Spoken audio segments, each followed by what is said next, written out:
Supercoach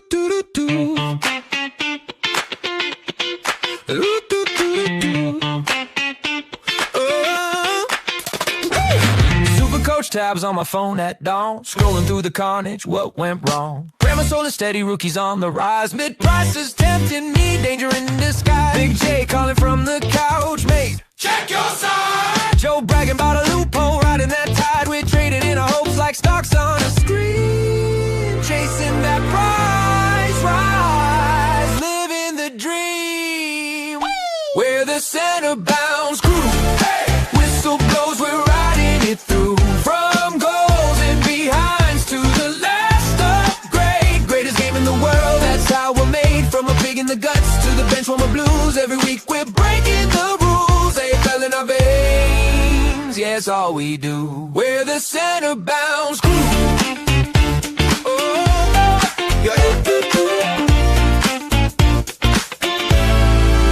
Got duds on the park, can't win a hard ball. Need a downgrade target, answer that call. Possessions piling up, my captain's on fire. Vice loop lightning, sparks through the wire. Yeah. Trade plan scribbled on the back of a bill. One more sideways move, I swear I'll sit still. But the siren hits Friday, logic is gone. Mate, just push and go on. Who you backing in, who you backing in? Who you backing in, yeah. Who you letting go? One more risky move, then we steal the show. We're the center bound crew. Hey! Whistle blows, we're riding it through. From goals and behinds to the last upgrade. Greatest game in the world, that's how we're made. From a pig in the guts to the bench from a blues. Every week we're breaking the rules. They fell in our veins, yeah, it's all we do. We're the center bound crew. We're the center bound crew.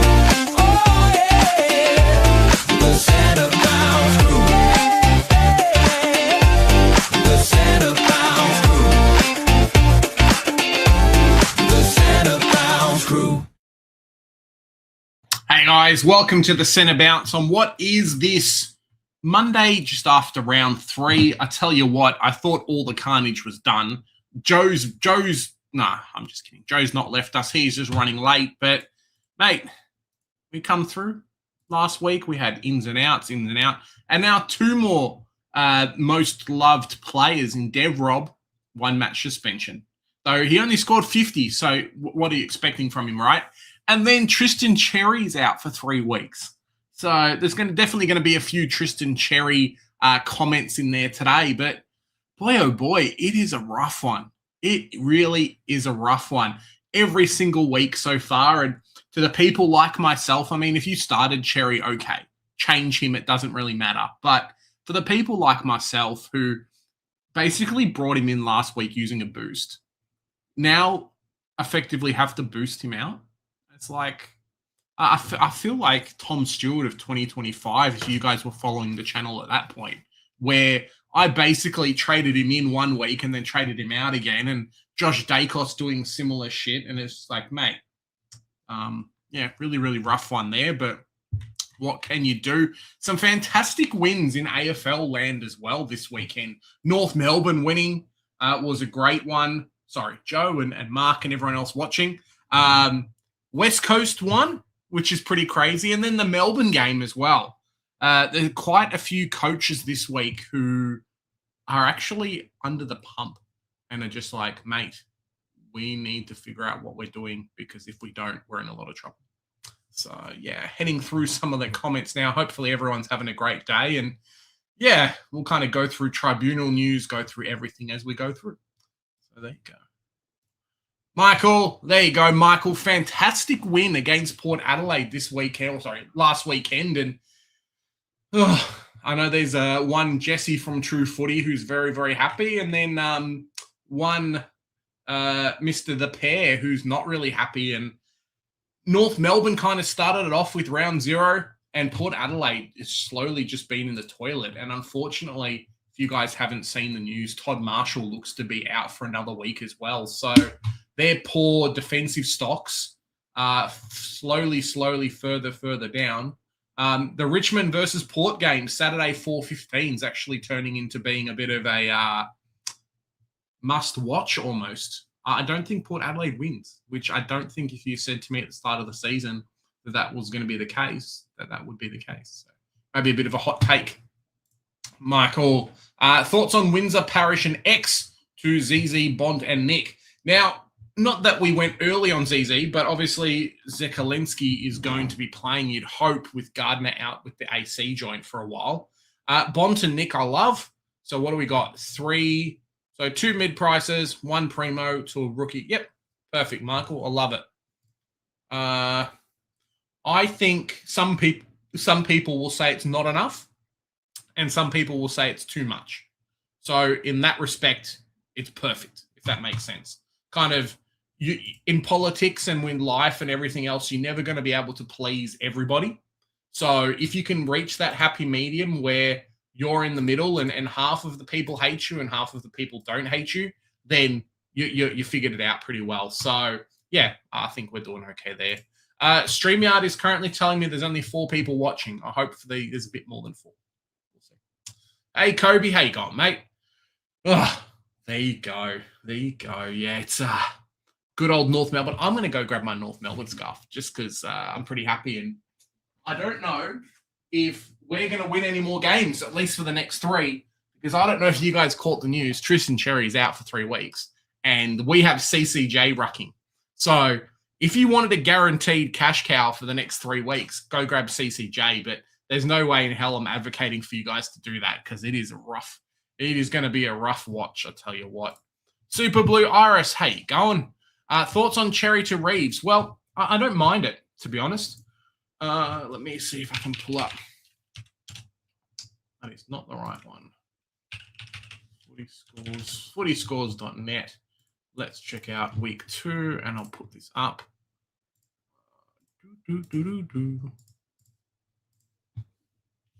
Yeah, bit of footyscores.net action for you guys just while we're here. Reeves last week, so round 2, did okay. Wasn't as good as what his round 1 score was, but the 85, 57% disposal efficiency, and 40. It's the 40% game time, which kind of kills him in my eyes a little bit. But if you can put up the numbers that he's looking at over the next few weeks and what he's done in the first 2 rounds, I think he'll be okay. I don't see Sam Mitchell going back to a case of them wanting to play 1 ruck. I think they tried that in round 0 and it just didn't work out.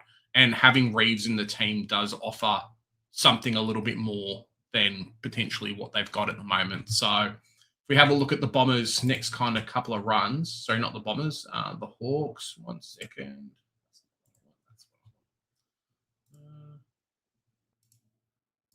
So first 2 games.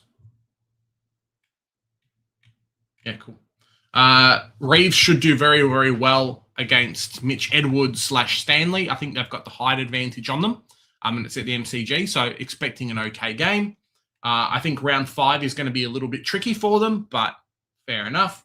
Round 6 should be pretty easy. Round 7, it's not too bad.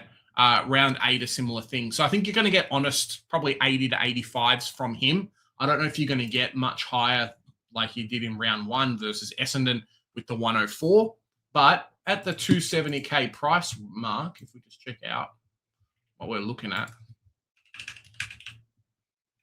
242K, negative 46 break even. If we check out his stats and his projections, he's looking to jump up quite a lot. Maybe he gets to 400K. On a whim, he gets to 450. And if you're happy with that, bloody fantastic. Meek should still be number 1, but Reeves is definitely coming up as the number 2. And I think it's not a direct rookie to primo. So it's not a direct primo to primo swap, but that extra 400 plus K can be the difference between, like, you could go Cherry to Reeves and then go like some rookie on the bench or Tanner Bruin, for example, or someone else, Carroll up to like a Max Holmes, and it could work out really well for you. So yeah, I don't mind it. Hey lads, how you going? How you going, Matt? Which duo would you rather pick this week, Holmes or Xerri on bench, or LDU and Watkins? Yeah, unfortunately, you can't go Holmes and Watkins. I think Holmes and Watkins is the best run. I just don't like Xerri, to be honest. I needed to see a lot more from him than what we saw. And unfortunately, he's only got the 31. So I don't think necessarily he had a bad game. He just wasn't involved. I don't know if you can't see. There you go. He didn't have a bad game. It's not like he had a lot of clangers or poor scores to push him down, let's say like a Murphy Reed had with the 8 clangers. But he just wasn't involved at all. He just disappeared. It looked like he just didn't play that wing type role that we had before. Looks like he played a little bit of mid, or at least came through the midfield. I think he was playing half forward and then pushed into the midfield. And yeah, I don't mind it, but you're really banking on him having a good couple of weeks. What's his break even? DPP is nice, obviously. Negative 45 break even. So if he scores a 30, he's going up 35K. It's not the worst thing, right? It really isn't the worst thing. I think Watkins is better because the break even is still there at 150K. And he is playing Richmond this week. So you'd hope he'd do okay. But yeah, it is a rough one in Supercoach land, I think. Fagan said Doty was a chance. Okay. All right. So we'll see what happens with ZZ. Holding Xerri for 3 brought him in like, look, Aussie abroad, I did exactly the same thing. And unfortunately, I don't think he's a hold. I've spent the last 3 weeks holding a player or 2 out every single of the buy rounds, and it is rough. It is really rough. I kind of reference like for the next 3 weeks, you're not going to have 700K, which is tough in itself. But if you look at North Melbourne's run, I mean, Xerri, right? I didn't expect him to go so shit against Blackiston. But Carlton will be okay. I think Brisbane will be okay. Richmond will be okay. And then he comes back and versus Briggs in round 7. Easy enough matchup, potentially. Geelong, potentially easy enough matchup, depending on how he goes. Sydney's a bit tough. And then, I think McAndrew will have nothing of him. And then the bye after Gold Coast. So there's a world where you can hold him. But I think even if we did like what the previous person was talking about, the Xerri to Reeves trade, I think there's a world where we hold him. I think there's a world where we don't hold him, but I really do think not holding him is the right move. It's a lot of money to have on the bench.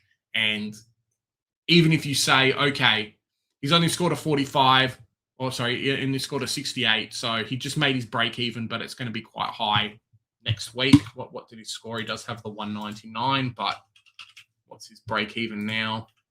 136. So I don't know, man. I personally have said see you later and just put it up to a mistake. Yeah, this is the way to go, Michael.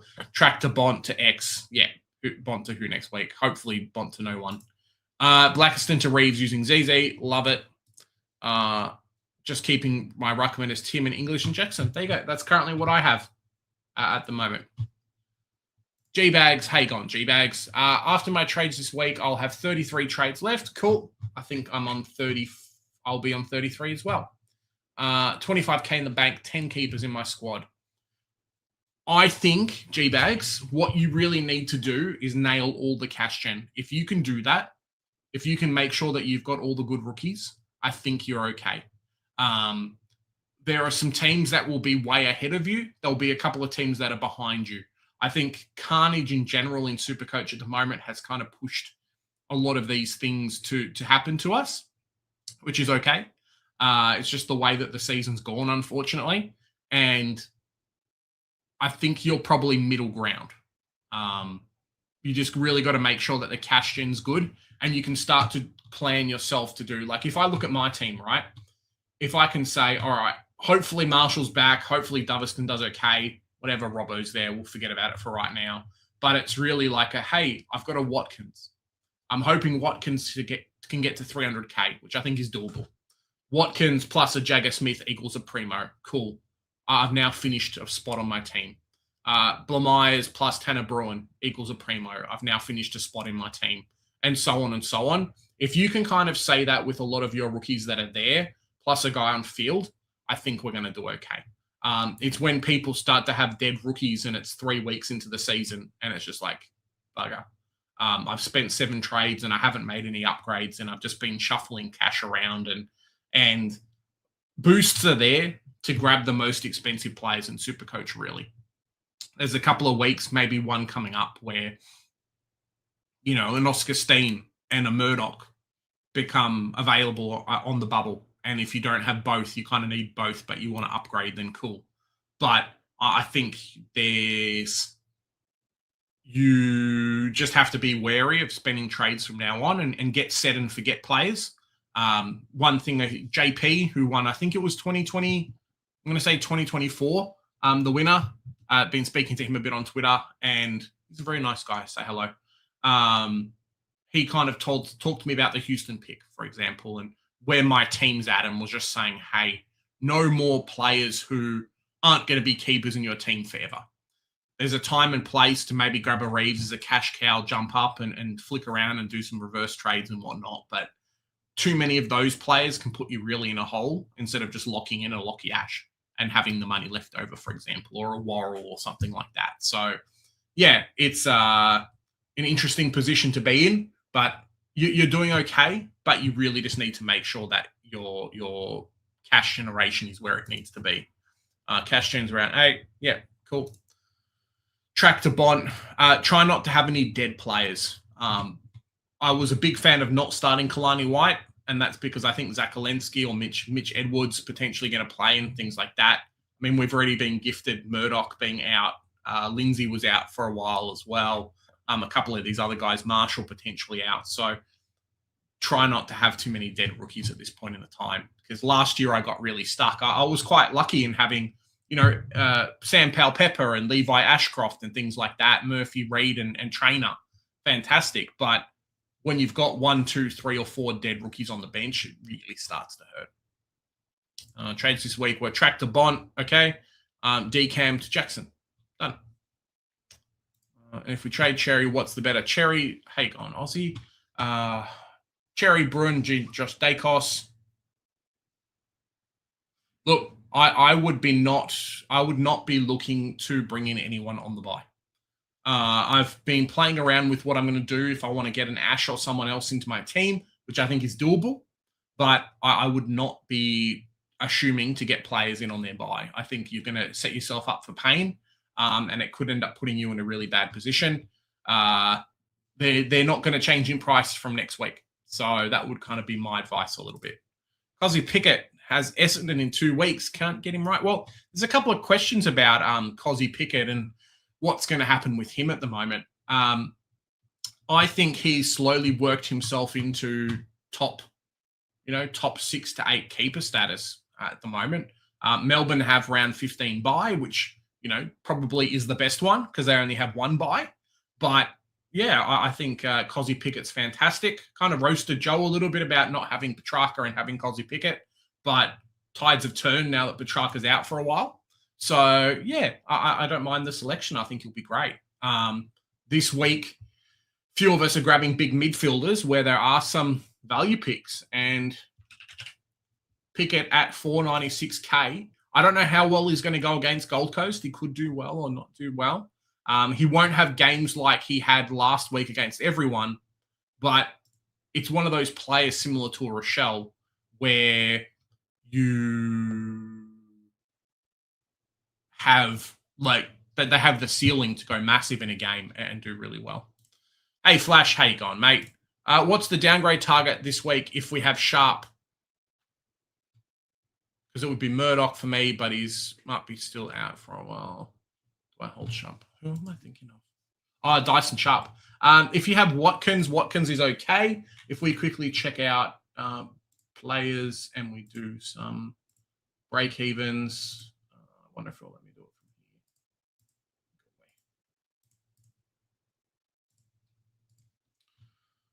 from here. Well, Todd Marshall would be there. Jake Rogers, I think, is okay. Josh Lindsay, if you don't have him. I wouldn't be touching Chase Jones. I think the job security maybe isn't the best. You can spend up a little bit, grab a Reeves. Xerri could be okay. Hugh Bond could be okay as well. And then it's starting to move into some of the guys who I'm a little bit wishy-washy. I mean, if you want someone who's solid, who's going to play, it would be McKelty Lafau, really. This guy in the past has got to 300K. He's going to be the number 1/number 2 ruck at Richmond for the next 5 or so weeks while Nankervis is out. So if he's good for a game or two, if he's good for a goal or two, you're probably expecting 60s to 55 to 60s from him every week. I think he'll be okay. Mitch Edwards as well. Hasn't been scoring that well, but I believe he's still going to be number 1 or number 2 ruck for Geelong. So we're not getting too bad from him. And then, yeah, it kind of just moves its way down a little bit. Sharp may even just play Aussie abroad. If Murdoch and stuff aren't named and Sharp's named, I would just hold him. To be honest, I don't like the inflated price, but yeah, it's not too bad. Bad play, doesn't fit my structure. Cool. Yep, there you go, G-Bags. Hey, initiate. Thanks, mate. Thanks. Thinking Xerri, Carroll, and Parrish. Cool. To Rogers, Watkins, and Holmes. Smelling a chance to climb up the rankings a little bit if it's only have Sinclair, Flanders, Pooh. Nice. Nice. No GBWS players. Daniel, how you going? Daniel, hope you're doing well. Harry, what's up, Harry? Thinking X, Parrish, and Dyson Sharp to King Bonton Smelly. I think he's going to be the most traded in player. Lukosius and Watkins. Nice. And that's where, like, if you go back to remember last week when bloody MJ was on and got us all to pick Houston, it was a real case of, okay, I'm going to get Cook because he's more expensive, but there's no way I'm not going to pick Watkins next week regardless of the price. So I'm kind of saved in the fact that Watkins didn't go bigger than a 69, but yeah, there's no way that I'm not going to pick him. So yeah, I don't mind it. A lot of people jumping on Lukosius kind of came out of nowhere really for myself, but the picks worked out okay. What is he? 242K, looking really good. Let me see. Yeah, 242K, averaging 102. So bloody fantastic score. Looking really good. Negative 62 break even could be the steal of the round, really. Him and Ned Reeves, if you want to jump on those two, they're going to make you bulk cash. They're probably going to both get to 400K pretty quick. Next week, if he scores a 67, he gets to, what, 300K.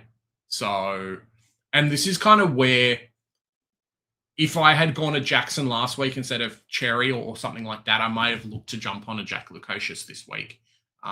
Small changes like this, even the people that got Ned Long, if you remember from last year, the people that got him a week too late or a week after his initial price rise still enjoyed the fact that he got to 440K. And Reeves, Lukosius, maybe I'll do a video on it tomorrow before the members live stream. But these kind of players, not that they can make or break your team, but they're kind of the next round of cash cows at the moment. And there's a lot of really good players in that position. I don't like even how much is Kadeen Coleman? Like Kadeen Coleman coming off the 100 potentially as someone in the back line, though I think we're okay in the back line. Like these players of opportunity at the moment that are available that could do really well for you if you've got him in there. So yeah, just a nice little bit of quick cash gen. Frankie, how you going, Frank? Houston, we have a yeah, that's it. That's just straight up. Mark, nice to meet you, Mark, on the weekend as well. Made it back. Cool. There you go. Nice. Travis scored 1966. Nice work. This week trading Windsor, Blackiston, and Cameron. Cool. For Jeffrey, Reeves, and the main event. Nice, nice. Touching on Bontempelli as well. He really, it's hilarious that the way it's worked out, but he really has gone from basically, if we go and check him out now, like the ceiling's there. It's the perfect week. Like he could play North Melbourne. Maybe it would be North. Maybe it would be like Port Adelaide, or maybe it would be like West Coast, but he plays Essendon. So it's basically the same thing. If you know what I'm touching on. Bontempelli started off at like 20% ownership 2 weeks ago, and then has now jumped up to 31%. And I don't know if this resets automatically or if this is every so often, but yeah, I can expect him after this week to be about 40 to 45% owned. Just because last week we were gifted, Petrarca and Rosie money. This week we're gifted Tristan Xerri money. I mean, it's basically a straight swap. So, yeah, the most expensive player that was supposed to be exclusive, the whole competition's had 2 weeks to potentially get him in. I don't know. It's pretty funny. Hey, Hexerism, and go the Roos. Nice to have a win. I don't think we'll win. Maybe we'll win this week, but it is going to be a tough game, and the fact we don't have a ruckman really hurts. And we don't have someone really capable to come in and be the ruckman either, which kind of sucks. Hey, Geordie, how you going, mate? Big J, how are we supposed to plan?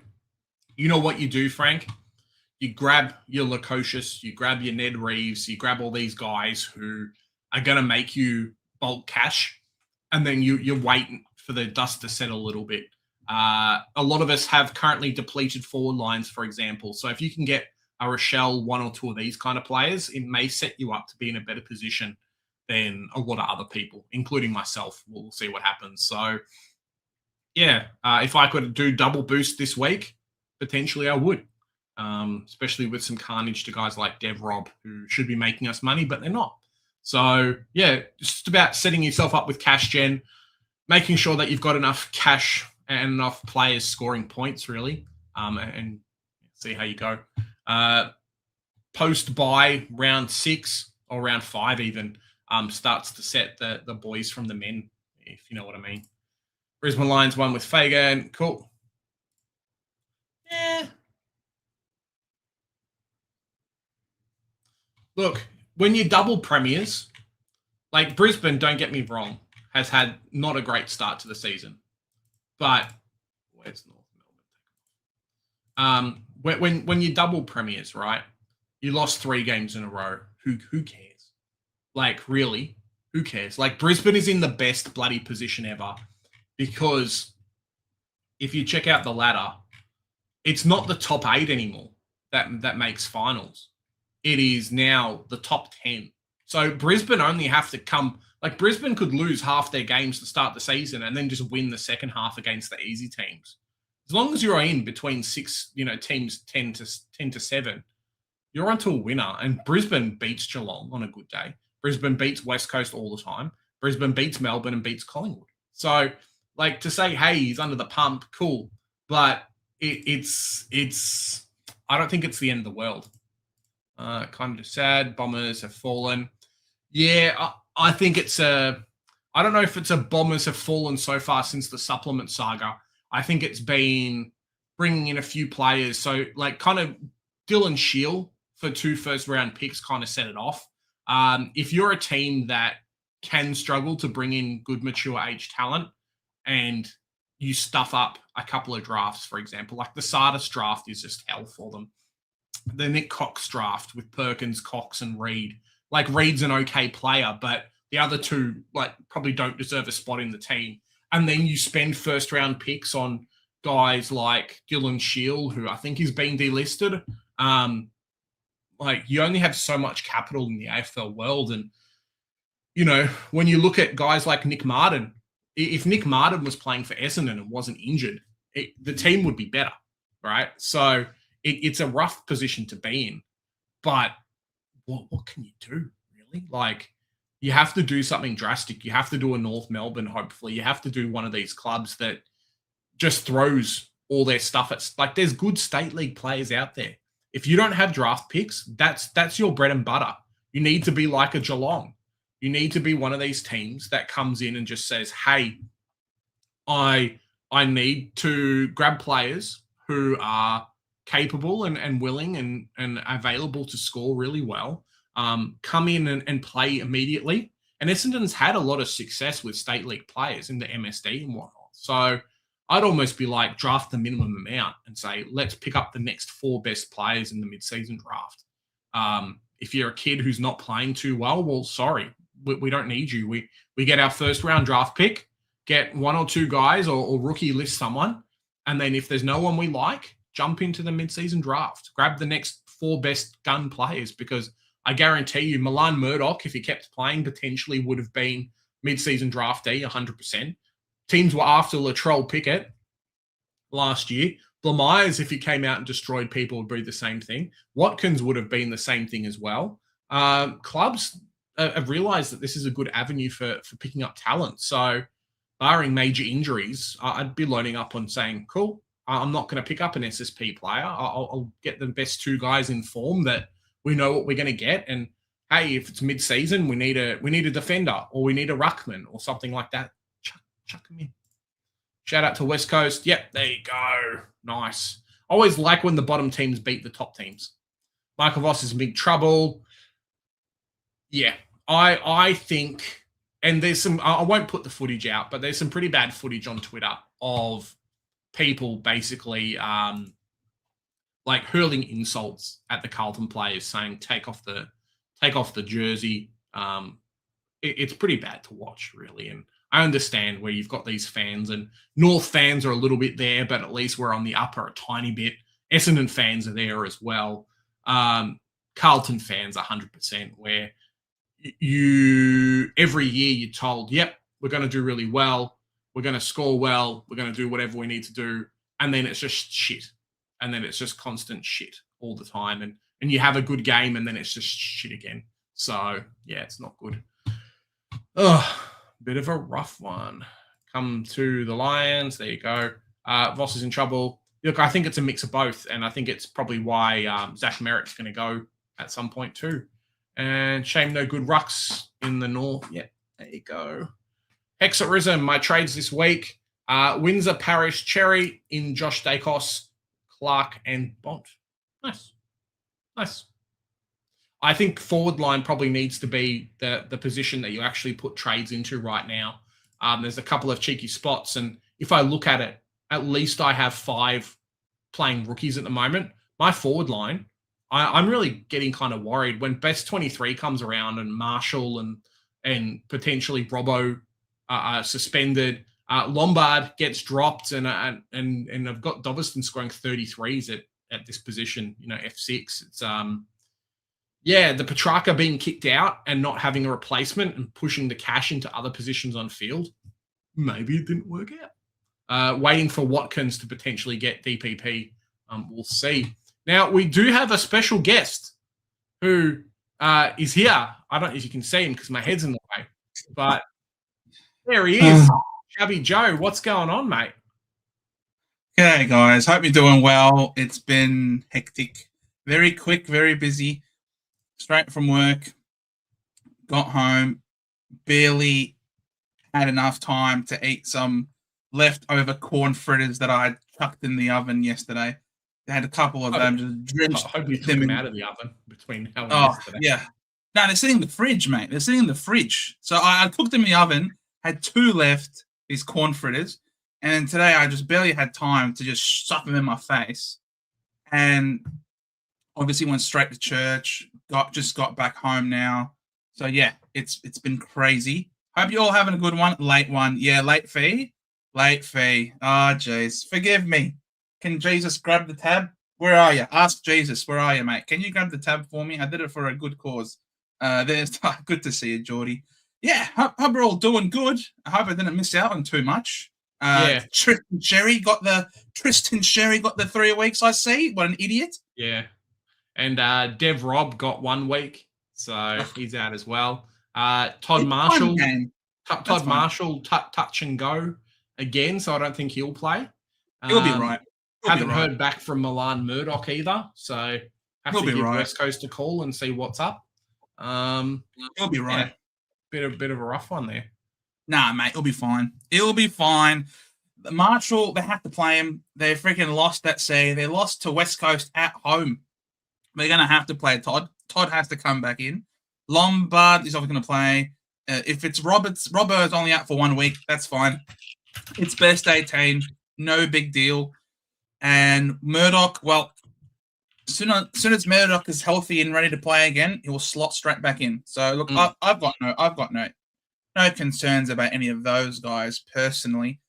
But I mean, look at that. Look where else you cashed in, mate. You've got Watkins, you've got Blamires. Vossi's first coach to be sacked, Joe, or Brad Scott?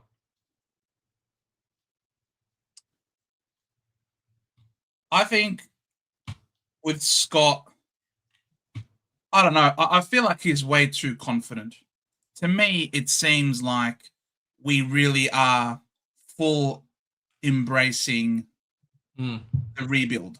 So if we've got the rebuild going and we really are embracing it, we're tanking for now because we just don't have the talent, and we're tanking so that we can keep getting more talent. We're obviously turning over. We've turned over 30 players in 3 years.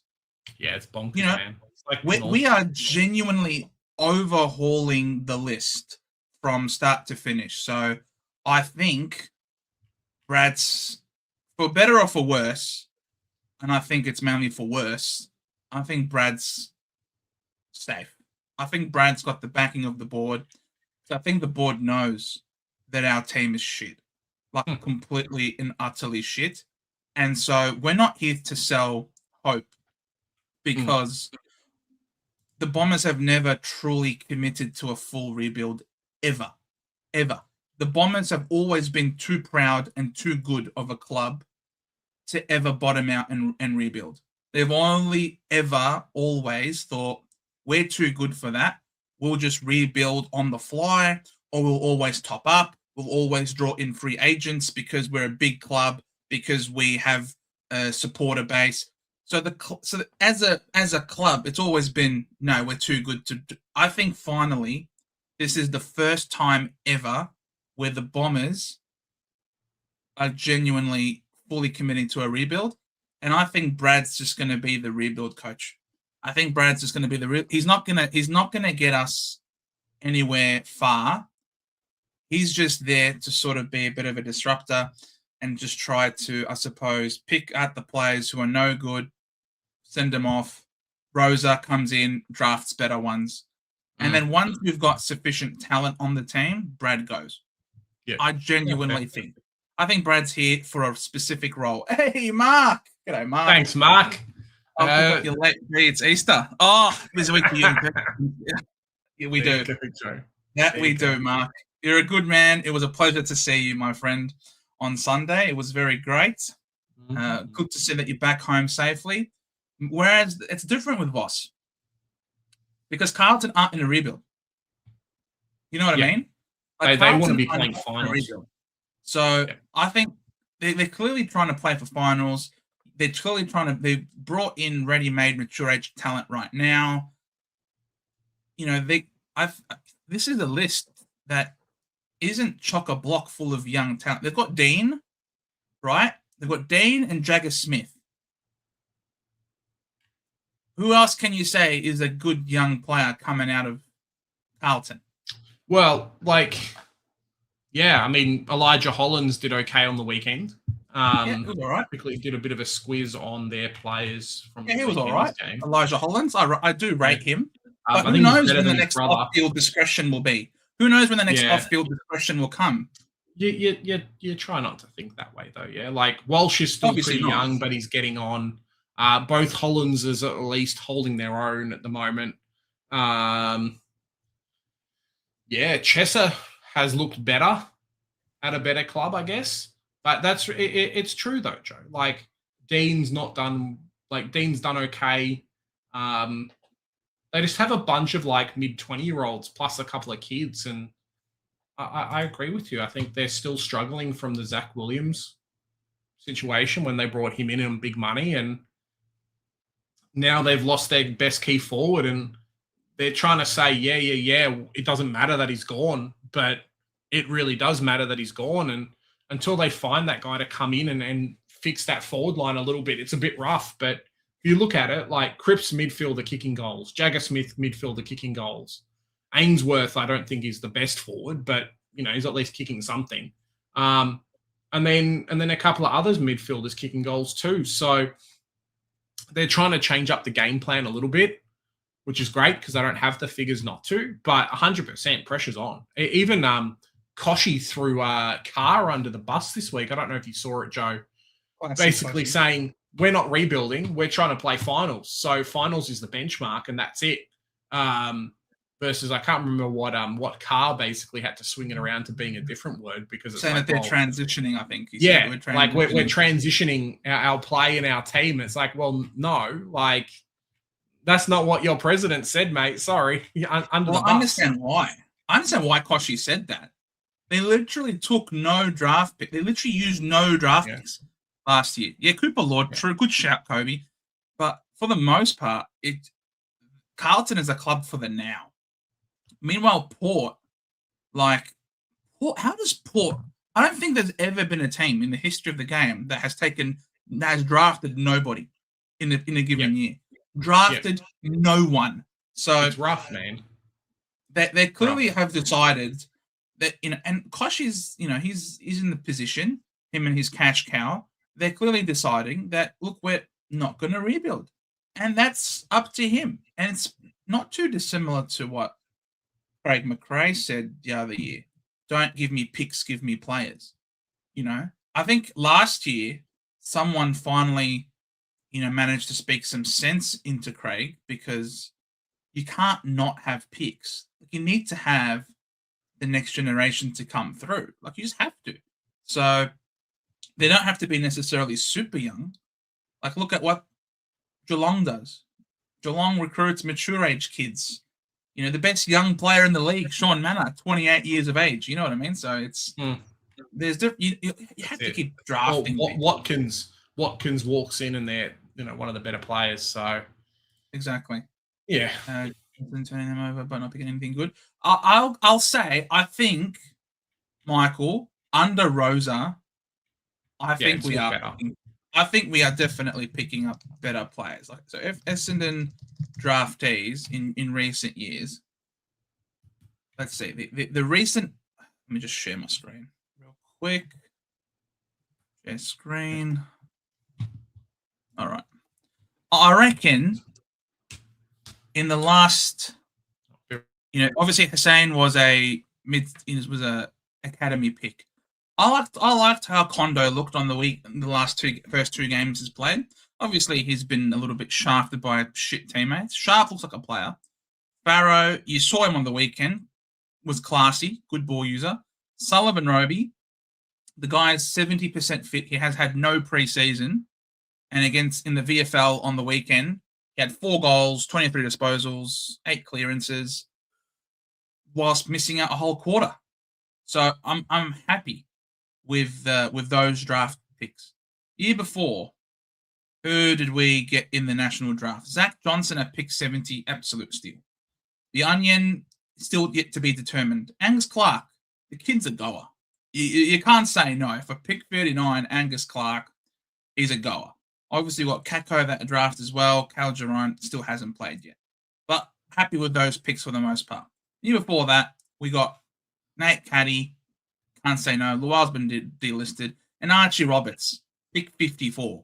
So, look, I think with the picks that we've got, I think Rose has done a very good job with what we had. Obviously, there is going to be a stigma around our selection quality, given that we've had Dodoro for such a long period of time, who has genuinely ruined the list build for a very long period of time. And we're just in the very heart of a rebuild right now. Yeah, we're going to have we're going to have heaps of short-term pain. You got to cycle through a bunch of players, like a real bunch of players. So much shit. So many, if I just go to the list of players, so many absolute plodders who, Nick Cox is going to go, isn't he? Probably. Yeah. Yeah, Perkins will be gone. Cox will be gone. We kind of went through these with Mark on the weekend. Yeah, can't wait for Gresham to go, Guelphy to go. Harrison Jones probably goes too, not making it. Langford, I'd love to trade him out for sure. Archie May doesn't look like he's going to make it. Andy McGrath, what a waste of a first selection. Holy crap. Mackay sucks. There's so many. Darcy Parish can just F right off. Merritt, we'll probably need to trade him at the end of the year. Hindsight saying, hey, we really should have traded Merritt out at the end of last year. to get those 3 picks and just continue to expedite the rebuild. So definitely wasn't. Seems to be a smart decision in hindsight. At his age, probably should have let him go, get all those picks.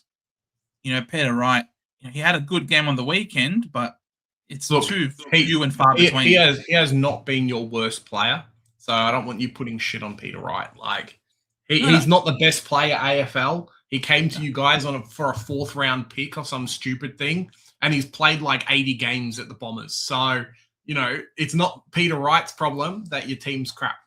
There's other players who are worse than Peter Obviously Wright. not. I didn't say he's going to go. I didn't say he's gone. I'm just saying listing the players. These mature senior players who unfortunately are not leading the way. They're supposed to be leaders, but they're not leading.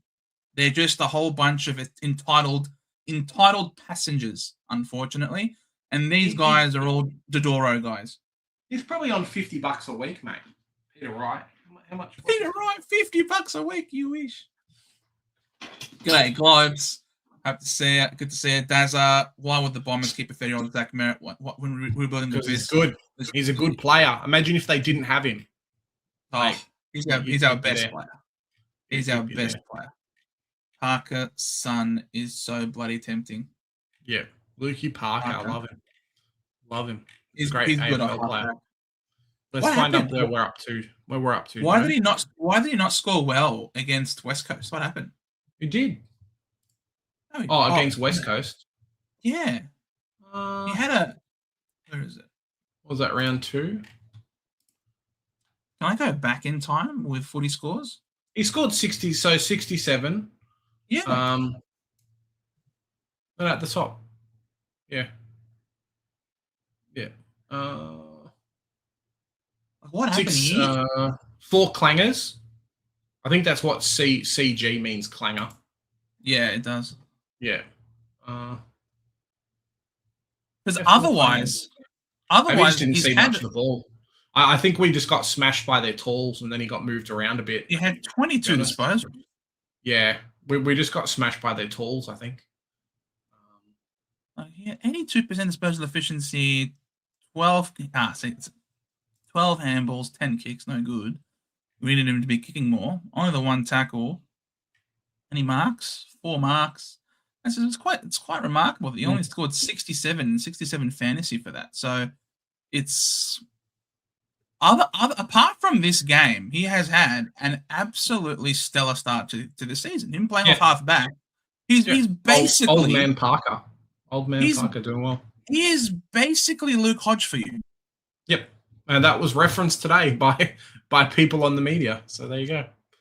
He is basically Luke Hodge for you. So, and that's smart. Very smart. Hey, Daniel. Trades this week looking like Cameron, Carroll, Lombard out. In Holmes, Reeves, Lucas. Mate, making all the cash. There you go. Wins the Blackest and Xerri for Gawn, Bond, and Holmes. Nice work, Frank. It's a big triple pump there, Joe. He must have a lot of money. Wow. He's got 1 primo and 2 mid prices for 3 gods. Yep. Pretty good. Wow. Parish to Holmes locked in for me. How you going, Geordie? Stuck between Track and Pickett with the cash in the bank or Chucks. Look, I'm not touching Tim Kelly. I think he's been playing great at the moment. Cool. But it's a no. I can't with good conscience say get Tim Kelly in your team and you'll be happy, to be honest. It's just not. My brain says no. Like, he was everywhere. The team's getting better. He was everywhere. He scored the 119 Supercoach, cool. But my head just says no. Like, just look at the fantasy. 68 fantasy to 119 Supercoach. Yeah, I think he had lots of score. I think he had like lots of score assists or something that or maybe he did some crucial stuff at points in the game.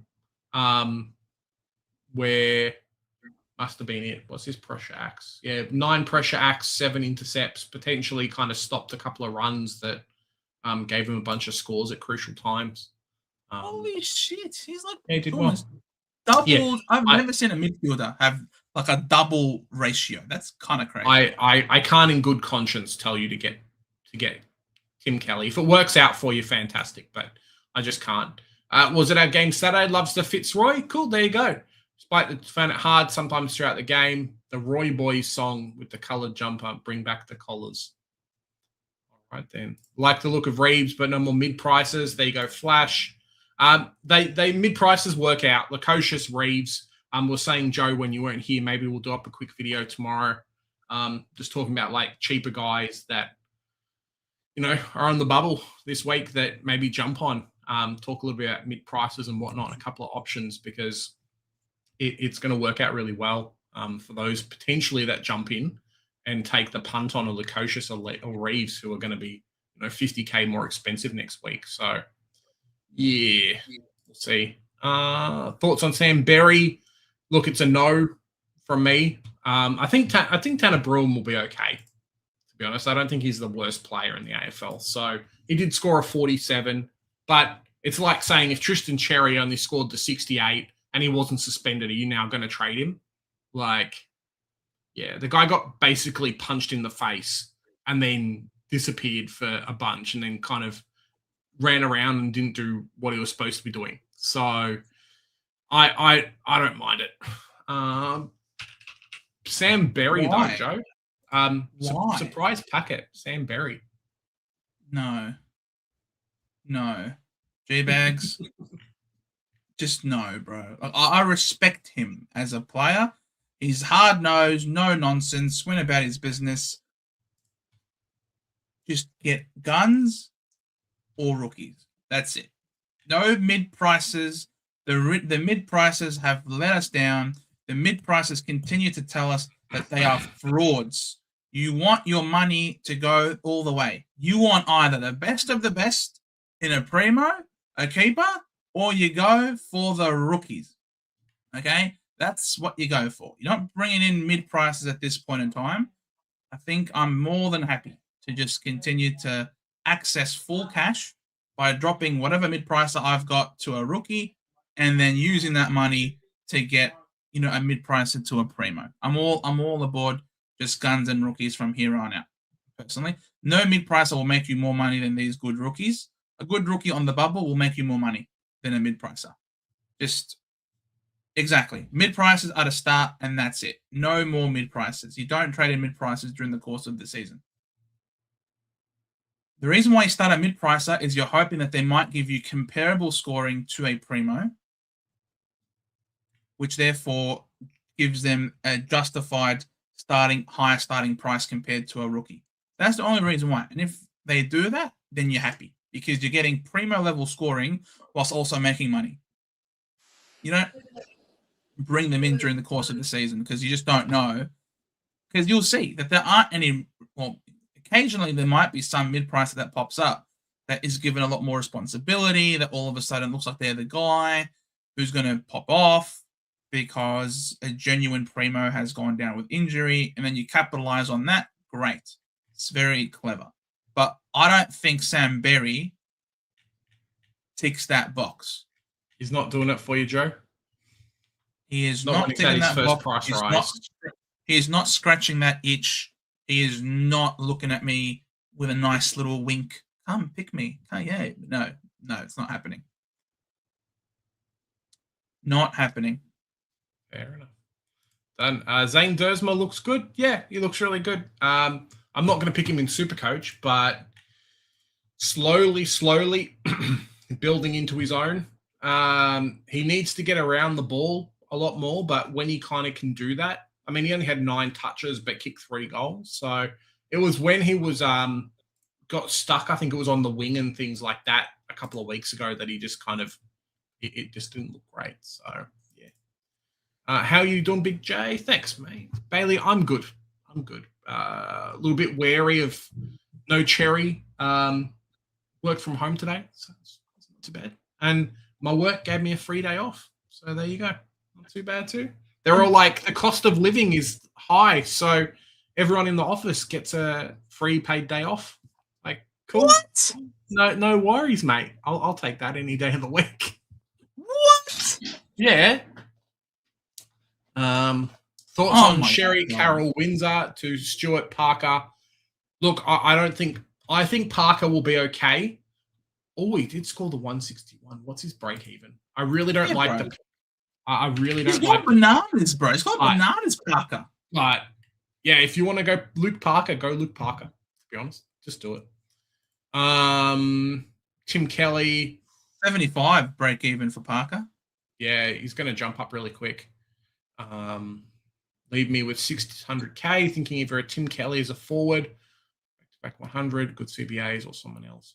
Look, in my head, Parker isn't the guy, but if he's scoring 160s, then he's the guy. Like, let's just straight up.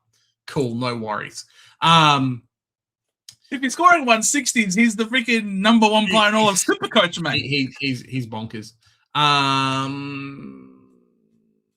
As I said before, I'm not a big fan of Tim Kelly. I'm have to be proven wrong. I may have to chase him just the way that cash gen and stuff's going, but I am not the biggest fan of Tim Kelly. So yeah, that's my only thing really with him. Sure, you can pick someone else like Pickett. I think maybe better, but West Coast are on a bit of a roll at the moment. So what do I know? I'll tell you what. Wish I backed in my Voss pod. No Joe. Well, there he is. Joe's here. Running late. Doty might replace Ainsworth. Need another tall ZZ or Joyce. Look, I hope ZZ plays. I think he's a bit of a cult figure, and they like him. So there you go. Who jumped on? Whoever listened to me and jumped on Josh Tracy, you're welcome. Who jumped on Josh Tracy? I told you wanted a pod. You wanted a pod forward who's gonna pop off. Josh Tracy, the big kahuna. He was sensational on the weekend, wasn't he? Yeah, it wasn't bad. It was pretty good. It wasn't bad. How you doing, Big J? Shocking our mobs dishes up last week. Couldn't even finish it yet. That's it, mate. That's it. Unlucky. Cheese, who would you rather be? Man. Cheese, who would you rather be? Would you rather be us, who you know right from the get-go will give you no hope to win? Or would you rather be Carlton, who give up 40-point leads like no one else's business? Who would you rather be? I know I'd rather be us, because at least I'll turn it off early and go on my way, as opposed to Carlton, who are up and about, they're happy, they make it to half-time and they think they're home and hose, but really they know in their heart of hearts that they're not home and hose, because they know that their players are made of absolute tissue paper. That's it. And they'll give up the massive lead. I don't know what I'd rather be. I feel like I'd rather be the Bombers. Just give me no hope. It's the hope that kills, you know what I mean? Just give me no hope. It's not even that. It's just kind of knowing where your team's at, being like, okay, like West Coast, people knew that they were a rebuilding team. Like, they've come out and got a couple of wins and they're looking great. But if they don't win, if they get slaughtered, it's like, okay, cool, we'll take it as it comes. We're rebuilding. Like, it's false hope is just killer, man. It sucks. 100%, bro. Like, exactly, plenty of time to get some housework down. We've been down, bro, 60 at the half. We're going to be down 60 at quarter time this week. We've got the dogs. There is more certainty. Play either. Who? Ripley, I don't think will play. So Ridley. Yeah, no. Like, bro, there's more chance of them beating us than the sun rising tomorrow. That's how sure everyone is of the dogs winning that. It's going to probably be hard. It'll be 100 points at halftime. I'm calling this could very well be a 200-pointer. Genuinely. Tassie coming members on. Bro, that's what I said in my video, Michael, in my team review. I said, let's just merge the Bombers and the Blues. We are basically the same team. Complete irrelevance in the 21st century. Both on 16 flags. Both have coaches under pressure. Both fan bases up in arms. Like, just do a 2-for-1. Do a 2-for-1 special. Have a joint conference. Brad, Michael, thank you for your services. Your Gonskis, we go our separate ways. Meanwhile, we announce the merger. What do you want? The Essendon Blues or the Carlton Bombers? Take your pick. We're basically the same team. It's amazing. Dogs will score 200 tomorrow. You can bring in Sam Darcy and Norton. Oh, man. Darcy and Norton are going to go. Yeah, you got Richards as well as Bontjes. You are laughing, bro. You are Yeah. laughing. That's the only reason why I held on to Ed Richards. Was like, mate, He's got the Bombers. I've been burnt by Clayton Oliver. I've been burnt by everyone else. I just need like a half decent score, please. There we go. Like, just make Supercoach gods make it happen. He can't have a worse. Sorry, Joe. He can't have a worse team to play against. So No, he better do okay. Yeah. literally. We are literally going to have a winless season. What's the market? Is there a market for that? Oh, who knows? Who knows? If you're gonna gamble responsibly. But That's is it. there a winless 60 points around? Cool. There you go. Go Blackiston, love it. Outplayed Xerri after. Yeah, Mark. Bloody Blackiston. Makes round trip manageable as well. There you go. Parish to Dersma, West Coast. Some people saying it's a bit pricey. Look, I still like Dersma. I think he's still got a negative break even. I'm not a big fan of bringing in players that have had a price rise, but when you've still got a negative 33 break even and looks like he's going a little bit strength to strength to strength, I don't mind it. There is like a Ned Reeves and a Lukosius kind of around that price as well. So, yeah. Am I reading this correctly? Jez? What? Sorry to interrupt. Am I reading this correctly? So Essendon to go winless, $34. $34. Yeah. Essendon versus North Melbourne, $41. Is it telling me that we are more likely to lose every game this year than it is to beat you guys?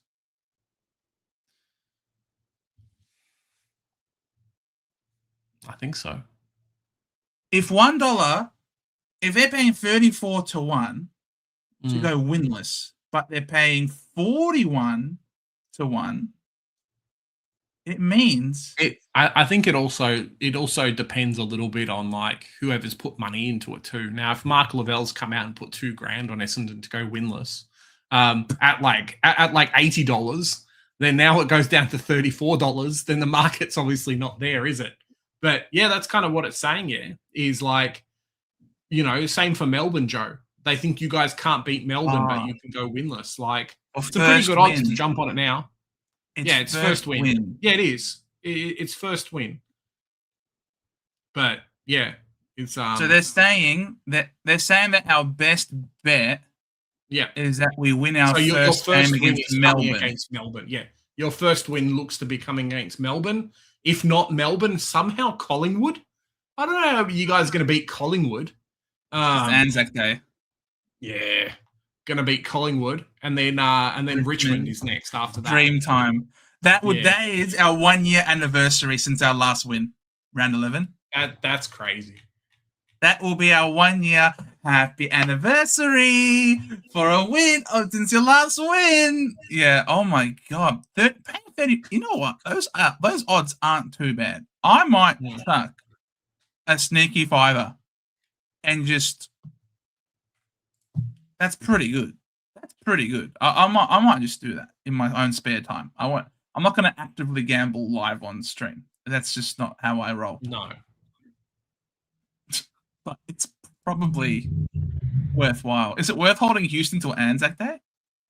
No, probably not. Nah, bro, stuff him. Stuff him. Stuff him. He can get right stuffed. Hey, Mark. Yeah, 27 games. Hey, we're on. We're on, mate. How many have we lost in a row now? 15? Yeah, I don't know. I haven't been keeping count. We can do it, Mark. We can break records, mate. The Bombers are the best at breaking records, all the negative ones. Now, Houston can get stuff, bro. Honestly, Houston can get stuff. I didn't want him. I got him, but I didn't want him. He can go right off to the moon from whence he came. You're not trading Houston this week. Yeah, he can get stuffed. Nah. Oh, that's how I think you've done it, have you? All right. Stuff him. Fair enough. Absolutely stuff him. Joe's done a big J. That's it. I guess you've still got 3 primo backline players. Oh, you got 4 still. 4. Oh, that's all right then. Yeah. Nah, so he can just shove right off Dan Houston, the fraud. He'll probably score really well this week with Darcy Moore out of the team, but stuff him. I Yeah, he's don't going to want him. score more than Nick Dacos, though. Probably not. Let's be honest. Or Bond. The only way I could do them both is if I get Xerri, and he did not look very good. Yeah, he's not the one for me. He's not the one. It took him forever to get on the field. He'll go huge. Yeah. He'll go huge this week. I don't care. Houston can get stuffed. Just pump you in the butt. Horrible week in Supercoach, going Oscar after Xerri. Cool. And so stoked with Tim. Yeah, nice. Hope Oscar Steen does well this week because we need some more players.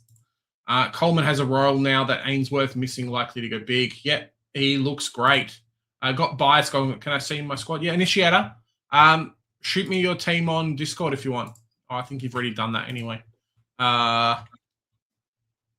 He kicked a big-time goal. Did Kitty Coleman, which obviously gave him some very nice scoring, gave some very nice scaling. But that goal he kicked, I think, was like in the last quarter to get them to. I think it was the first goal after they hit the lead. So it was big time scaling, big time points. So, but he looks really good. It was never a question of his talent. It was always a question of his role. But he's just, he's a very good player. Yeah, Tommy, second booster rally, Young, Xerri, Young, Millerer, Bont, Stewart, Lukosius. Look, and this is what I was saying before about Dan Houston after speaking with JP is basically don't go any more speculative picks. So if you know they're crap, you know they're crap, basically.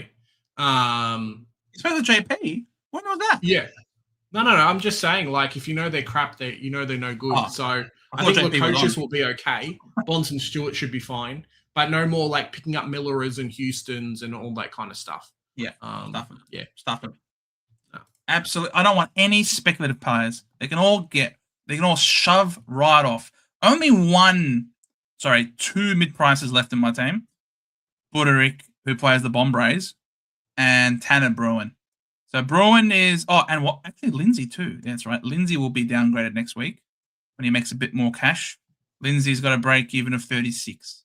So he'll hopefully make a bit more money, and then he'll be downgraded very nicely.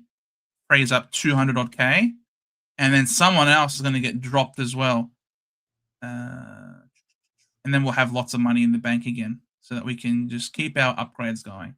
So, yeah, stuff him. No speculatives. No speculative picks anymore.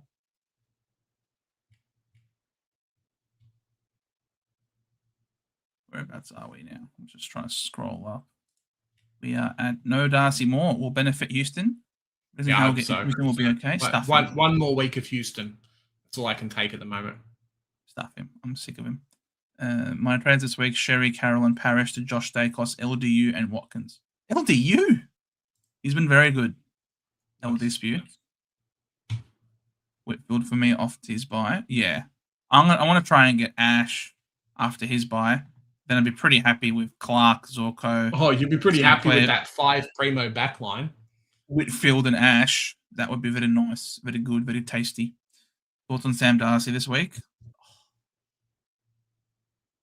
He's kicking 10, is he? Is Sam Darcy kicking 10 this week? No, I don't think anyone can get 10. But maybe. But I don't think it's going to happen. He's going to have the supply. He's going to have all the supply, Sam Darcy.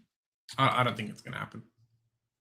I mean, if we just go to the Wheelo stats, if we go to the Wheelo ratings for the team stats, what is our inside 50 differential? Inside 50s. We are second last in the comp for inside 50 differentials. What are we for clearances? Where are the clearances? A rough time. Ball use. I want the clearances. Clearances. Here we are. Total for clearances. Dead last. Holy crapola. Look at the difference. in clearances. We are more than twice as bad at clearances, more than twice as bad at clearances than the 17th ranked team. Ouch. Meanwhile, the doggies are 4th. Oh. Are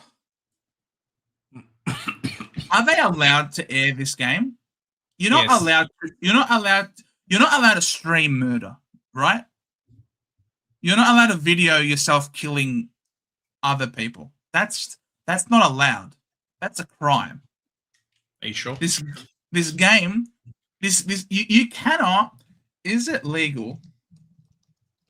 No, I'm worried the police might freaking come on, knock on my door, thinking that I'm trying to plan something here. That's got to be. You can't stream murder. That's, oh my god. I think Pickett's someone I'll look to get right before that game. Can't see him getting beyond 550k before then. Yeah, I think so and too. Cos one of the players prone. Yeah, he is for sure. To be honest, Cosy saved my round. I had to see on Xerri ignore. Wow. You ignored a 150 VC? Crazy. Dazza, bro. You can't be doing that, man. Any score, if you get a VC of a 130 plus, yeah, you take it. Like, you can't be turning down 150s. Yeah. Like, it really depends on the matchup, but yeah, that's fucking rough, bro. Don't do that. I'm thinking Xerri and Parrish to Kirch, and one of the Freo boys, props are wrong. Getting bot ruins my planned trade for a GWS player off of his buy. That's fine. Do that then. Yeah, exactly. It's all about upgrade cadence. That's all that matters. Parrish, no more Spud, Sad, Petrarca, Xerri out of point Holmes, Cozzy, and Luke Jackson, leaving 17,000 in the bank.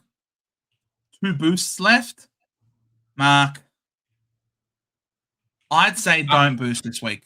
If you've already used, if this is going to be your 3rd boost, I wouldn't do it.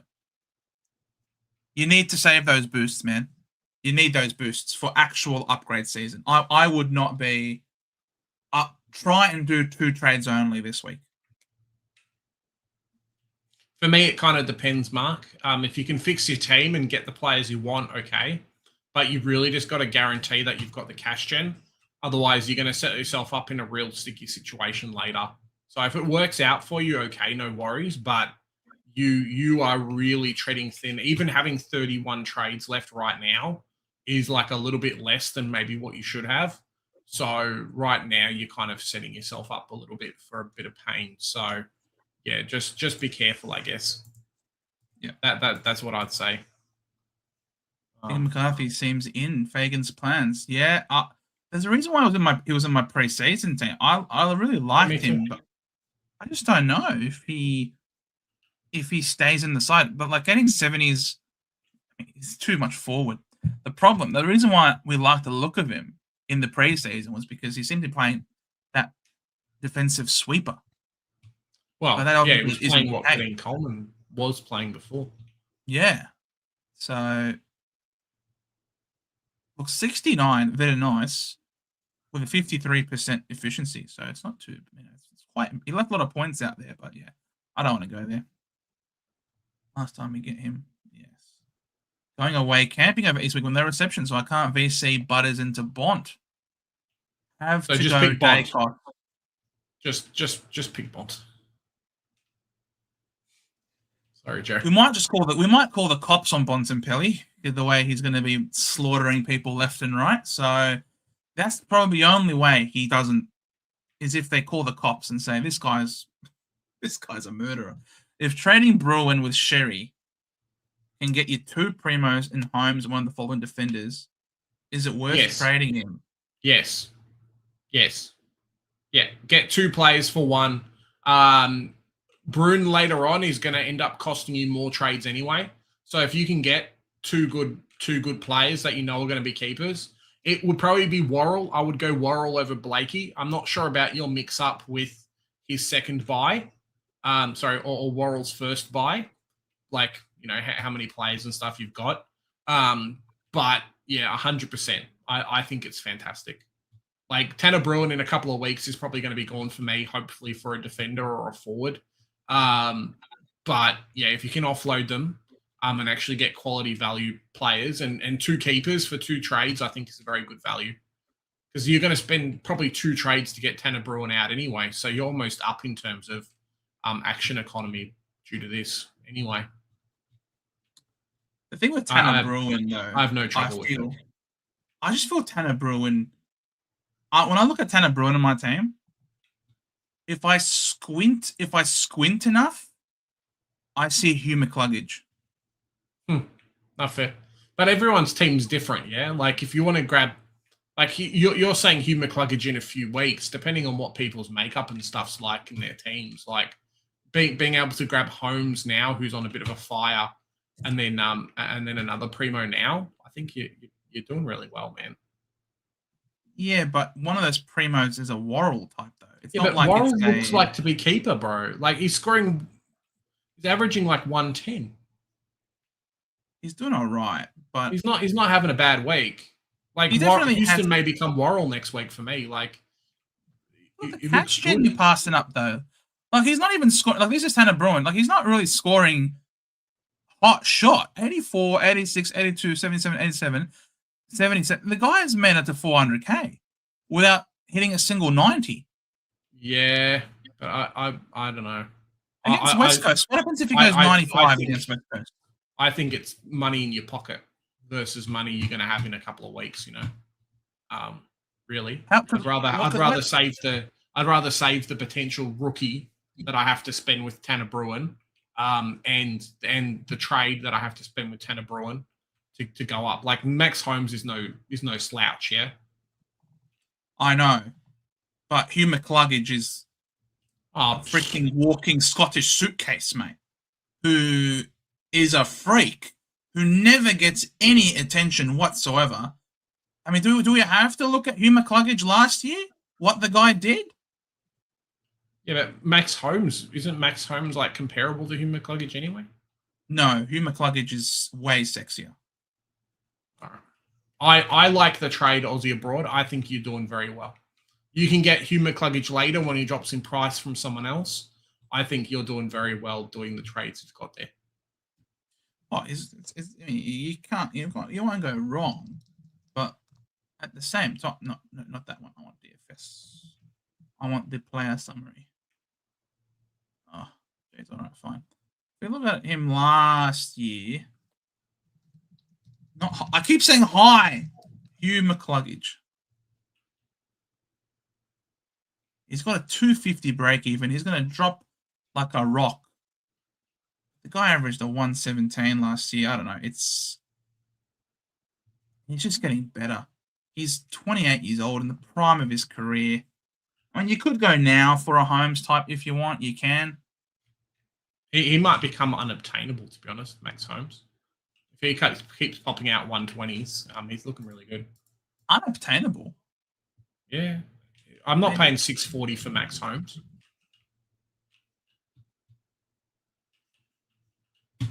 Reckon 95, but historically he tends to play pretty badly against the Hawks, if I remember. Last 3 times, an average of 82 points. So if he scores 82 this week, say, for argument's sake, he actually loses money. And his break-even rises. So I don't mind waiting a week for Maxi Holmes. Don't mind a week waiting for Maxi Holmes to, before he plays the Weagles. Who will probably, let's be real, he'll probably cop the Dev Rob tag. Dev Rob's not playing, Joe. No, he'll be back then. He's only missing 1 week. Oh, yeah, fair. So, I'm all aboard Maxi Holmes. I reckon he'll be very good. You can trade him in. I just think maybe trading out Tanner Bruin might be just a tad early, I think. Oh, it's definitely early. I'm not saying don't do it for the fact of don't doing it. I'm just saying if it gets you 2 primos and it's only going to cost you 2 trades and 2 guys you're probably going to keep for the whole year, I don't mind it. True. Hey, Blue Iris, mate. Is Holmes getting Blue Iris. defensive DPP? Do you have the article, Joe? I have to find it again. How did you message it to me? Facebook or message? Yeah, Code Sports. I don't know if it's actually updating as we go or if it's just a spreadsheet with stuff. That's my only issue. But when I go Holmes now, Holmes currently played 3 matches, 6% defense, 0% ruck, 92% mid, 3% forward. So no Max Holmes DPP. is not. Yeah, no DPP for Max Holmes, unfortunately. Oh, mate, did you know, by the way, that apparently that guy who made his team just for this week, team of the week, it's been disqualified? Well, it was last week he made his team. So he didn't make it round 1, but he actually made it. It was last week because if you look at it, he's he has like 4,000 score. So he didn't actually make it for this week. It's been disqualified though. Oh, there you go. Done. That's sort of what I've heard, but I don't know. So yeah, it's not too bad.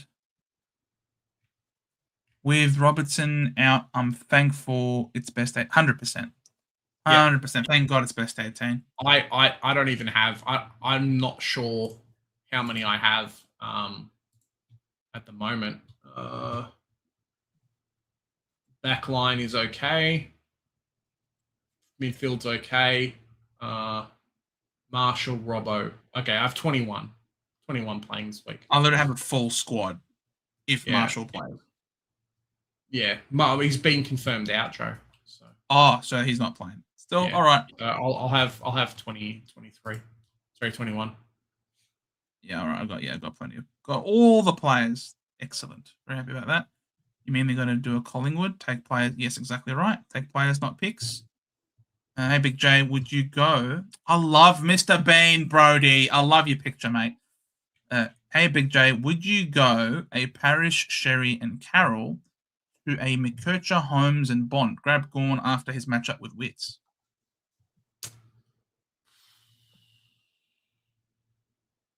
Parrish, Xerri, and Carroll. Cool. Bond. Yeah, it's fine. No dramas. Well done. Lukey Parker spoken about him. It just speculation on McKercher, but that's about it, really. How you going, Rodney? Suns and Giants have a great run, 100%. I would have loved to bring in Finn Callahan this week, but he's on the bye. Keep an eye on Finn Callahan. Finn Callahan is actually very cheap. Finn Callahan's like $5.75. Yeah, so he's like 20K cheaper than his starting price. 30K, 29.9. That's a nice discount. And then the problem is a lot of us don't have the money to offload him, like to bring him in right now, unless you like completely change your structure again. That's the only issue. Once we grab all these big players, maybe it's a deficiency of the teams or something like that. But unless you've got Lukosius, you've got Willem Dersma, you've got all these guys who are going to make you really quick money. We're kind of waiting on all these rookies to actually make some cash. And the way stuff's going at the moment, they might not. Mate, Lindsay and Bruin, bang, got him. One down, one up. Between Lindsay and Bruin, and you're there. Surely someone's got a mid-pricer or two. Oh, Mark. Hey, guys, for next year, I'm going to use AI to make my tape. Maybe. Mate, I think a lot of it has to do with sticking to your guns and maybe don't overreact too much to round 0. Things like that. Plan a little bit ahead too. Like, no one's predicting the carnage we've had so far, but doing something like what Joe's done about grabbing all these guys that are going to be keepers at 550K might be the way to go. Seems to be working out okay for him at the moment. I'll use a boost next week. I'll be able to get Cozzy next week with Ash. Nice. Just keep an eye on what I think we'll have a couple of. I discussed it in my team review. Next week is probably a couple of downgrade options. I think next week for me might very well just be a double downgrade week. So if we're looking at the one-game players, Oscar Steen, if he stays in the side, obviously played really well. So Yeah. Oscar Steen might be a downgrade target, as well as Taylor Byrne might also be a decent trade-in target as well. Yeah. So it could very well next week, depending on how these guys go, it could be a double downgrade week. So I just don't like making 50k cash on like a Lombard, or a 50k cash on like Doveston. As good as these guys are, I just don't have the cash cows on them. I'm like, who are you trading out in your team, Joe, for these players? Xavier Lindsay's is one. Oh yeah, cool. So mid prices then. Yeah. Xavier Lindsay, and depending on how Buderick goes, if he stinks it up again, because his last two haven't been that crash, that 105 has now dropped out of his system. Yeah. If he scores poorly, his break even will go up, right? Yeah, I've unfortunately used the cash already. That would have been from these two players. So yeah, no, it's about getting the right rookies, I guess. Yeah. So that frees up Planning ahead. Yeah, it's all about planning ahead, making sure the joys of work. Lucky you, Michael. Lucky you. Welcome to Center Bounce, Joe, where we trade out all the Essendon players so you don't have to. Hey, you might have noticed I have as well. They're all gone. Stuff them. Yeah. A whole lot of them. In the bin. In the bin. Sorry, Joe, Essendon lost. I tipped. That's the problem, Kobe. You never bank on the Bombers. You just can't. I tipped North Melbourne. It's just a happy surprise. I've tipped North too. St. Globes, my boy. How you doing? Chesser must be so happy. Oh, mate, Chesser is absolutely... There's a reason why I call him Campbell Shitter. He can't even change clubs successfully, let alone play.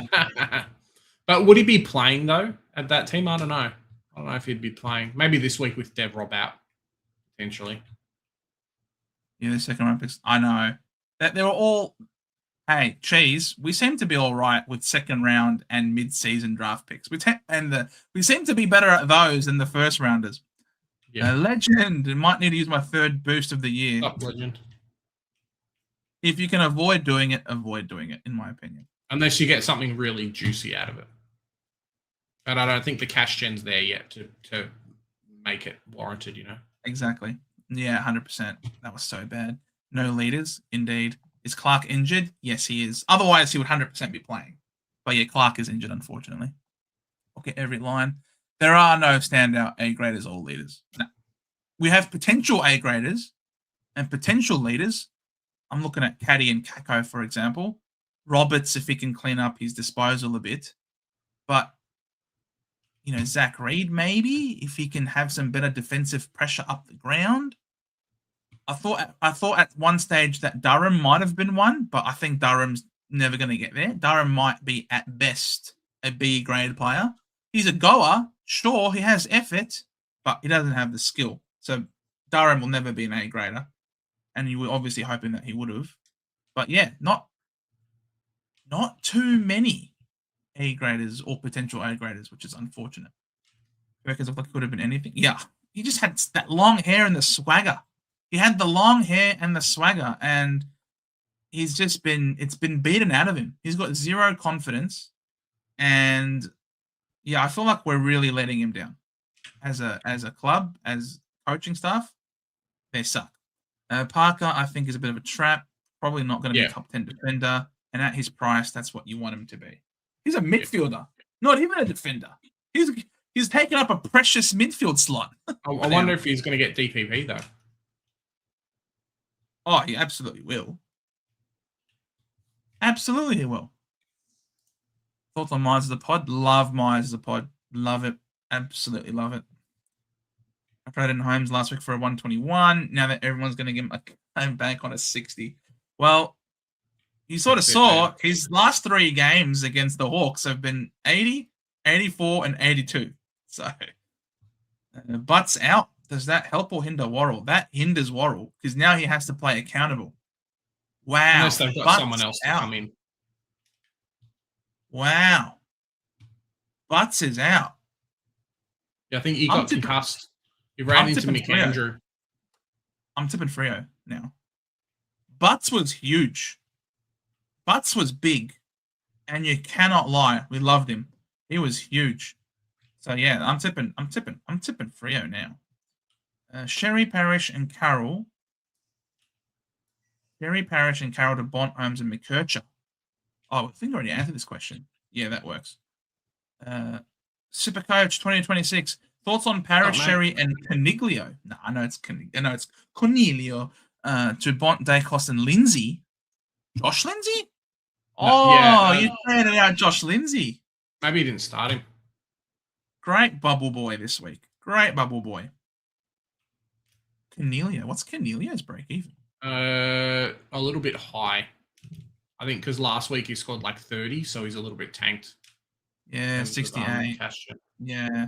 I think he'll make Yeah, a I little don't bit of mind money it. still, but yeah, I don't mind the trade. Those are great trades. One Primo. As long as And you started Chargers. Cornelio, otherwise, like if you brought him in, but yeah, Love it. I love Bont and Dacos. And Lindsay as well. Very nice. I really want Big Darcy for this week for his 250 he'll get against us. Yeah. He'll. How much does Sam Darcy cost these days? he's fairly cheap. Dropped in price a bit. 483. 125 break even. He will eclipse that easily. He's going to do a Josh Tracy. So last week, Josh Tracy was my pick for the big boy pod score for forward. This week, it's going to be Sam Darcy.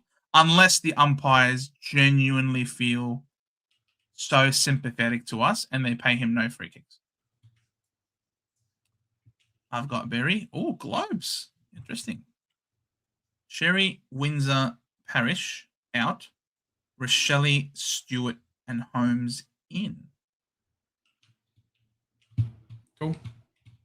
Rochelle. Which Rochelle are you going to get? Are you going to get the Rochelle who scores you big time, like what he did last week? Or are you going to get the Rochelle who scores a shit time, like the week before? I think there's going to be there's a bit of a train of thought at the moment, Joe, just talking about how Dawson didn't play. So maybe if Dawson plays, Rochelle's not as good. Of course. Yeah. I'm not a big fan of mid prices personally at this point to trade in. Holmes, yes, great. Stewart, I think he's presented. You can never discount Stewart. I sort of mentioned him as a potential guy a couple of weeks back, maybe even last week. So he's obviously up in price now, Stewart, and he loves to play at home. Let's have a look at Stewart's run.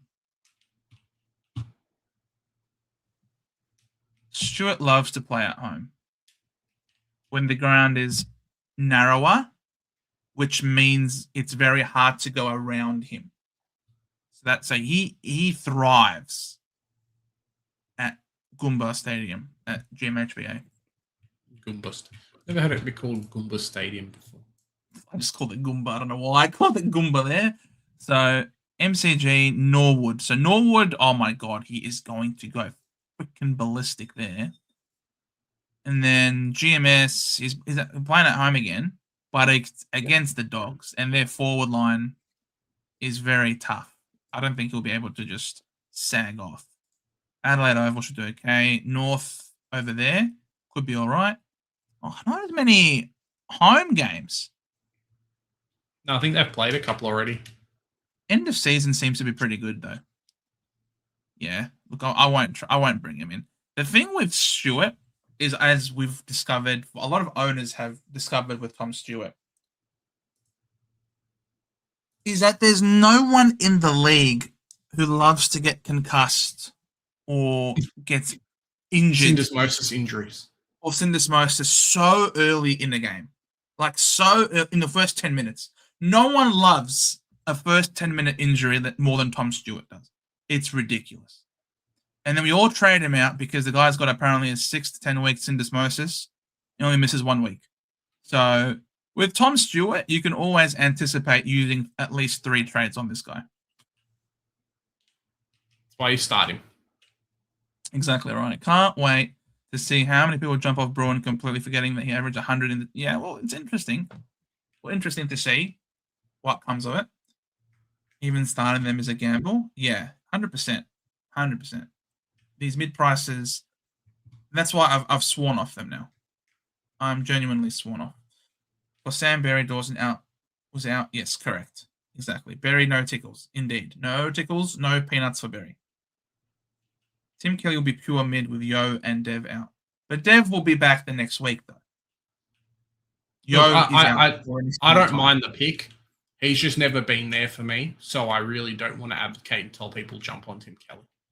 Like, if he works out, fantastic. I'm very, very happy for you. But he's never been there for me. So I don't want to advocate, hey, bring in Tim Kelly. And then it's like, oh, Big J, I listened to and you brought in Tim Kelly. And, like, shit happens. So yeah, pick him if you want. It means he won't get DPP either. If he's going to be playing bulk minutes on ball because of those injuries, he could miss out on DPP. What I think makes Tim Kelly appealing is if he was to get the DPP, the forward status. Oh, he's playing pure midfield as a forward option. I think that's just fair in itself. I just can't advocate for him. Oh, it's already mid forward. I don't know why I thought he was only mid. Oh, he's already mid forward. He's forward. He's forward. He's only a forward. No, he's mid forward. Oh, well, there you go. I thought he was forward only already.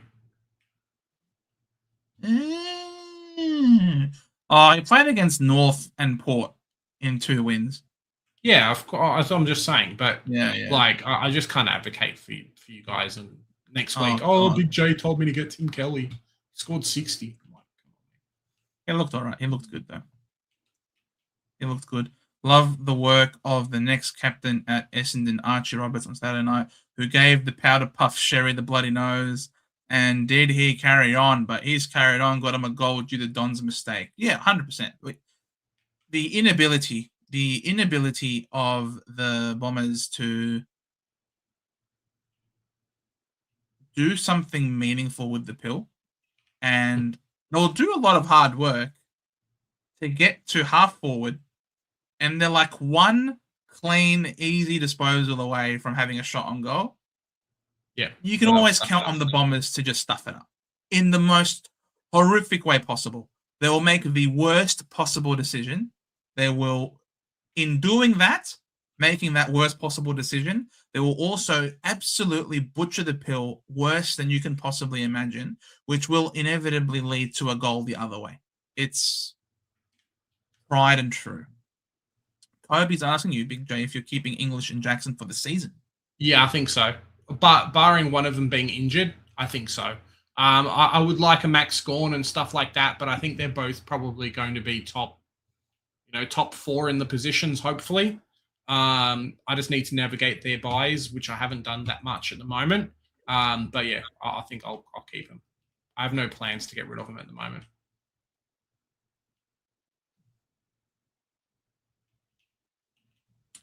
Hey, Aiden. How are you, mate? Up, Aiden. People are talking about holding Xerri, but it's going to cost them rank because everyone else will have an extra primo scoring. Xerri and Parrish out for Bond and Jackson. Done. Lock it in, mate. 100%. And that was the problem with me. I spoke about it on my video, Joe, but I think I went too hard on the early buy players and didn't bring up enough Freo and things like that. And I just can't hold 700K on the bench when it's not even best 18. Like, after this week, remember, best 18's done, right? So every time Ash scores a 130 for the next 3 weeks, or whoever else scores big and you've got Tristan Xerri sitting there, like, his next couple of runs from round 7 onwards when he comes back are okay. But it is rough, bro. It is a rough hold to just say, okay, I just don't want to, I'm just going to forget about having a couple of hundreds and go Tristan Xerri. It sucks. Yeah. Big J, is McKercher back to the role we want him in full time?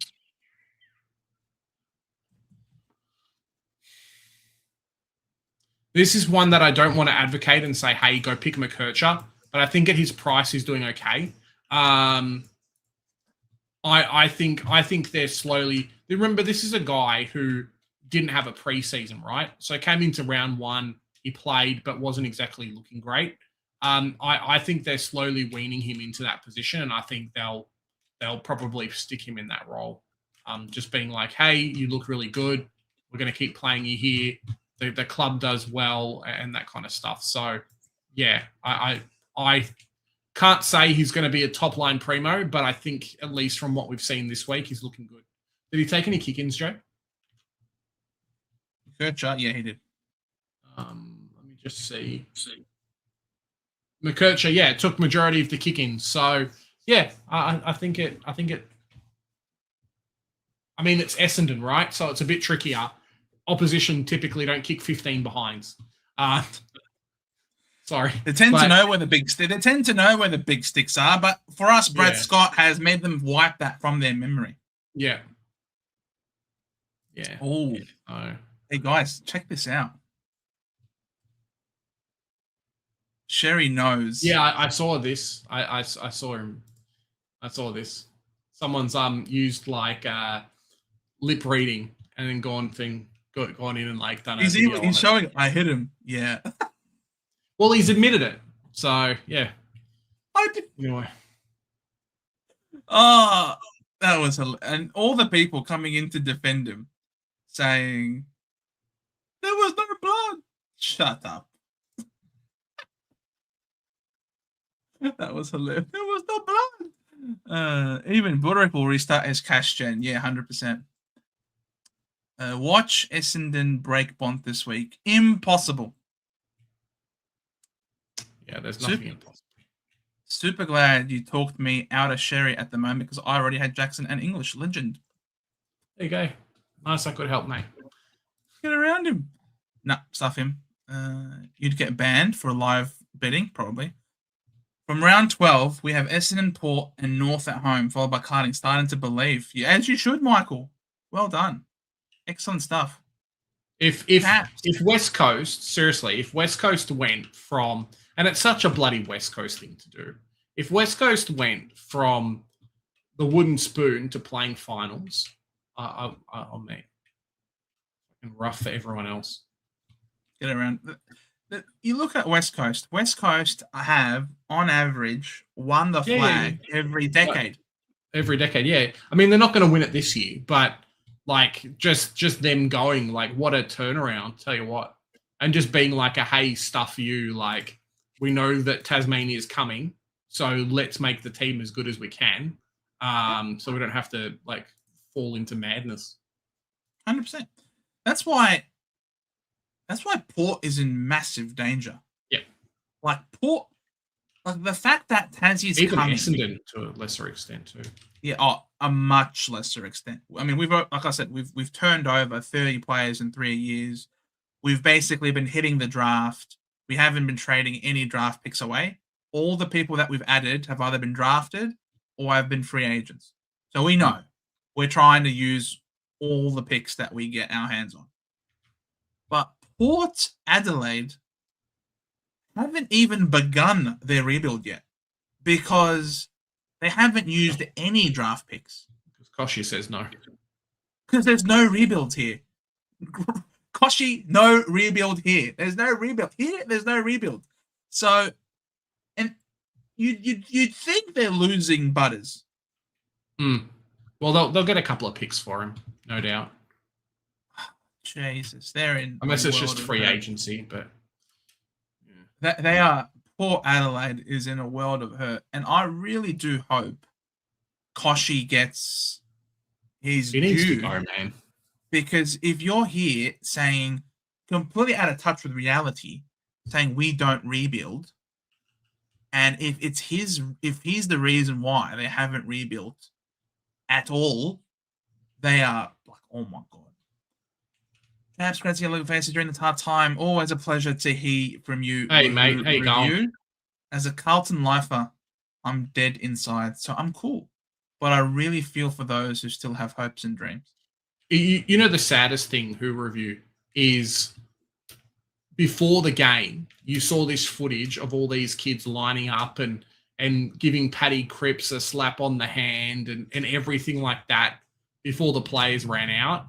And then you see how the game went, and I'm just like, mate, like, if you can't play for your fans who show up as little kids that want to do that, how bad are you, you know? it was the worst footage ever. Like, congrats to the kids, you know, you met your idols and all that kind of jazz, but just doing that and then how badly they lost the game. And I don't know if you've seen it, Joe, but there's some pretty damning footage on Twitter of people like actually berating the players, saying, go home, take the jersey off. You know, you don't deserve it, blah, blah, Was blah. that an old video? Huh? Was that an old video? No, I think it was from this game. The game Really? versus the game, the game on the weekend. Yeah, it's pretty bad.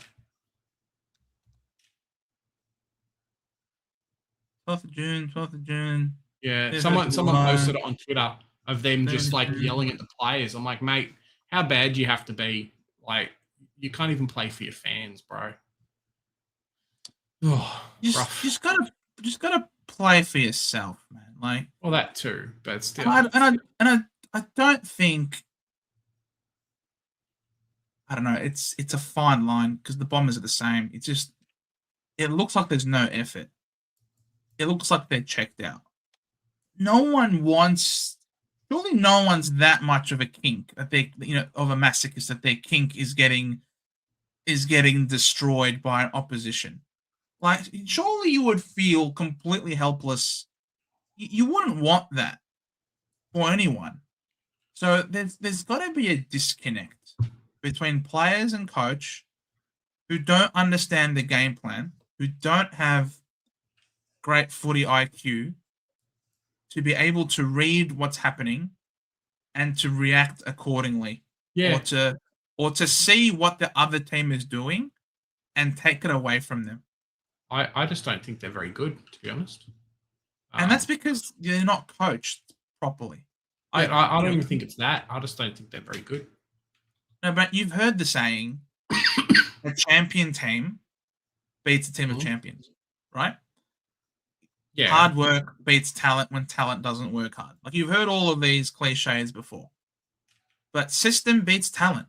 And if you are in a system, if you are in a team where the system is genuine, that you like, how did Collingwood win that flag against Brisbane? That is system. It wasn't talent. Brisbane, a lot more stacked on field than they were. Hawthorn beat Geelong in that flag, in that premiership. Yeah. Geelong were the better team. Yeah, but you still have to be good enough, though. Like, it's not like North Melbourne with a good system is going to beat, like, the best team in the AFL in the grand final, regardless of how good the players are. Like, I personally just think that they've tried to fill it up and things like that, and starts from the best players in the team and moves their way down because they're the ones that have been on the list for the longest. But yeah, I just think maybe they're just not that good. Like we said, Joe, they've got a bunch of like B and C graders and then like 3 good kids. Yeah. So how far is that going to take you these days? You need a lot more good players. Otherwise, you're going to get more of these type of games because everyone looks good when you're winning. It's when you don't start winning that like it just causes trouble for you. So yeah. Lions. Thanks, Iris, mate.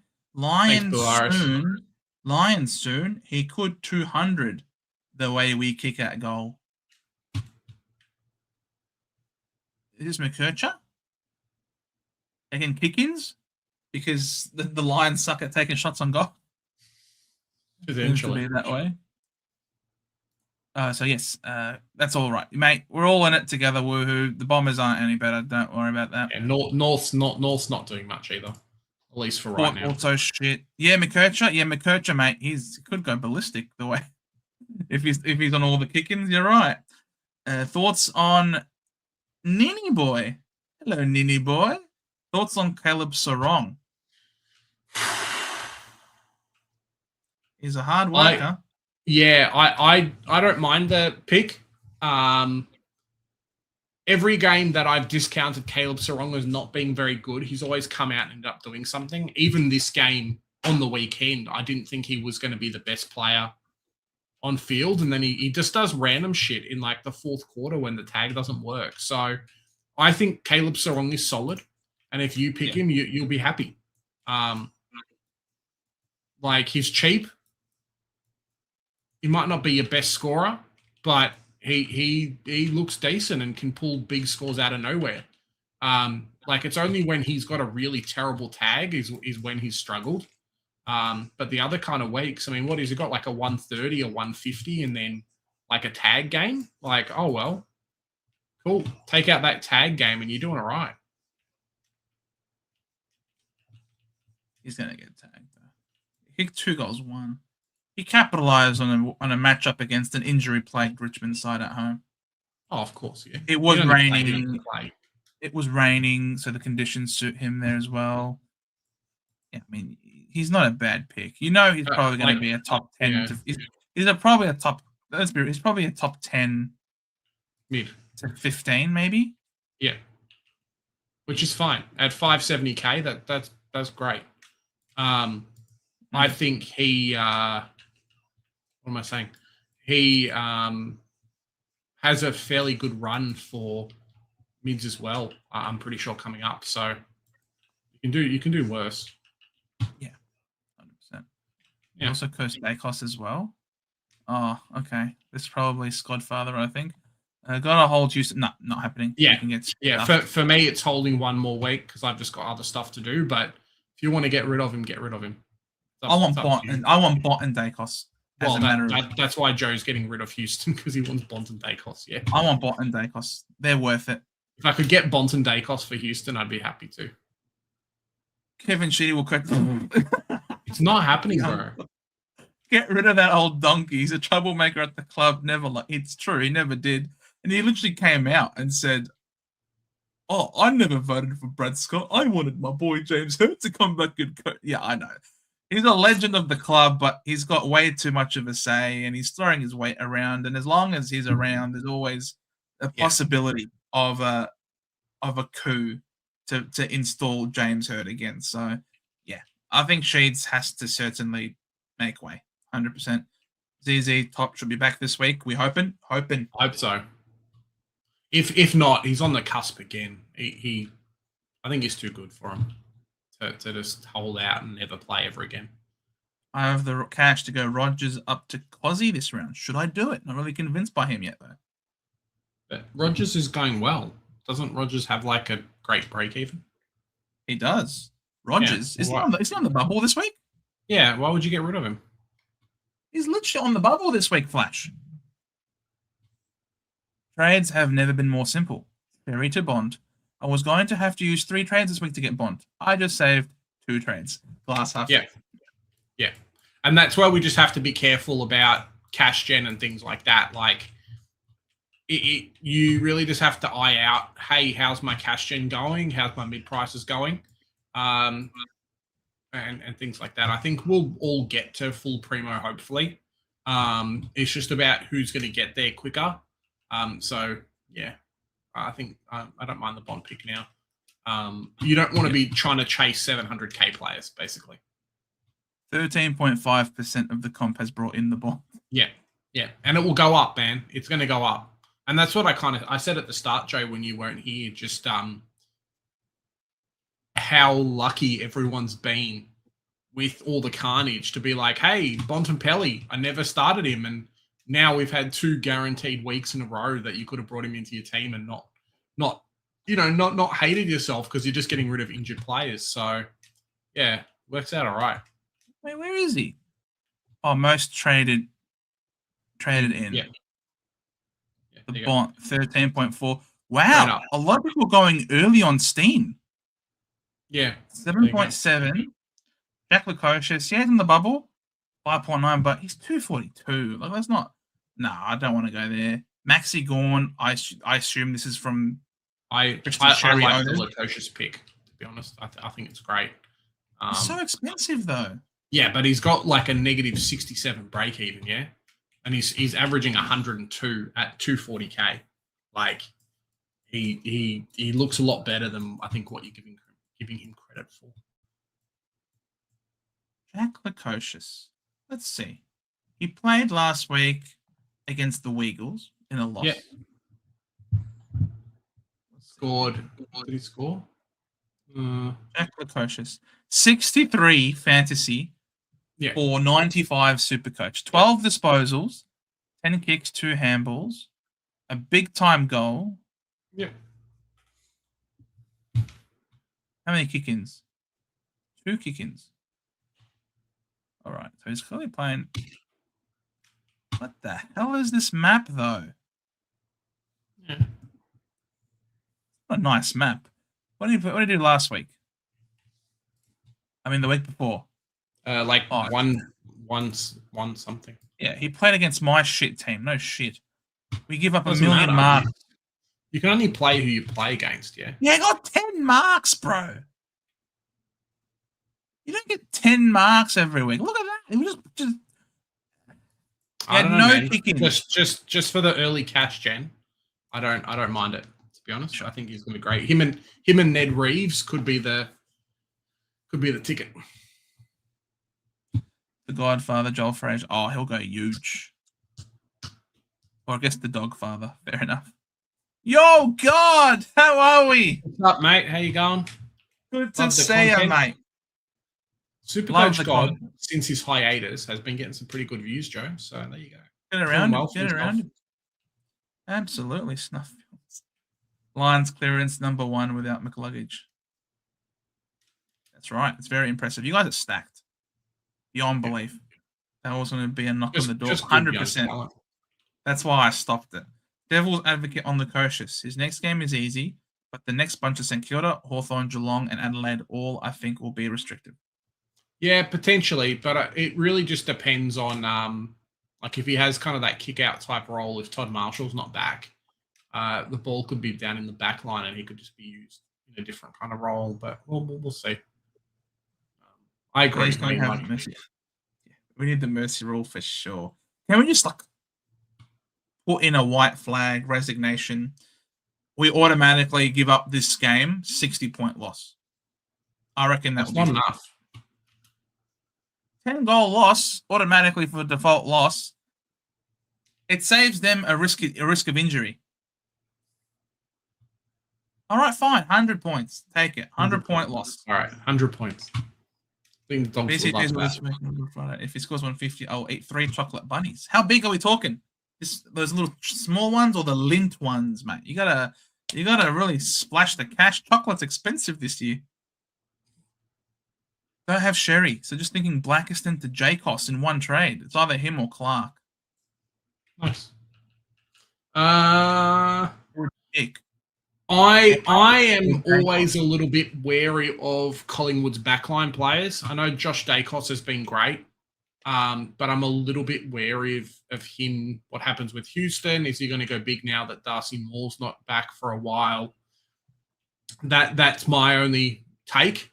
I think he's around the mark, though. Like, no doubt he's going to be, in that kind of top echelon of players that we want to bring in at some point. Clark, a similar thing. But I don't know, man. I really don't know. I think Josh Dacos is a bit more exciting, but Clark maybe is a little bit more reliable, but doesn't have the big ceiling. So work it off who's got the best matchups coming up, God, before you figure it out. That would be my prediction.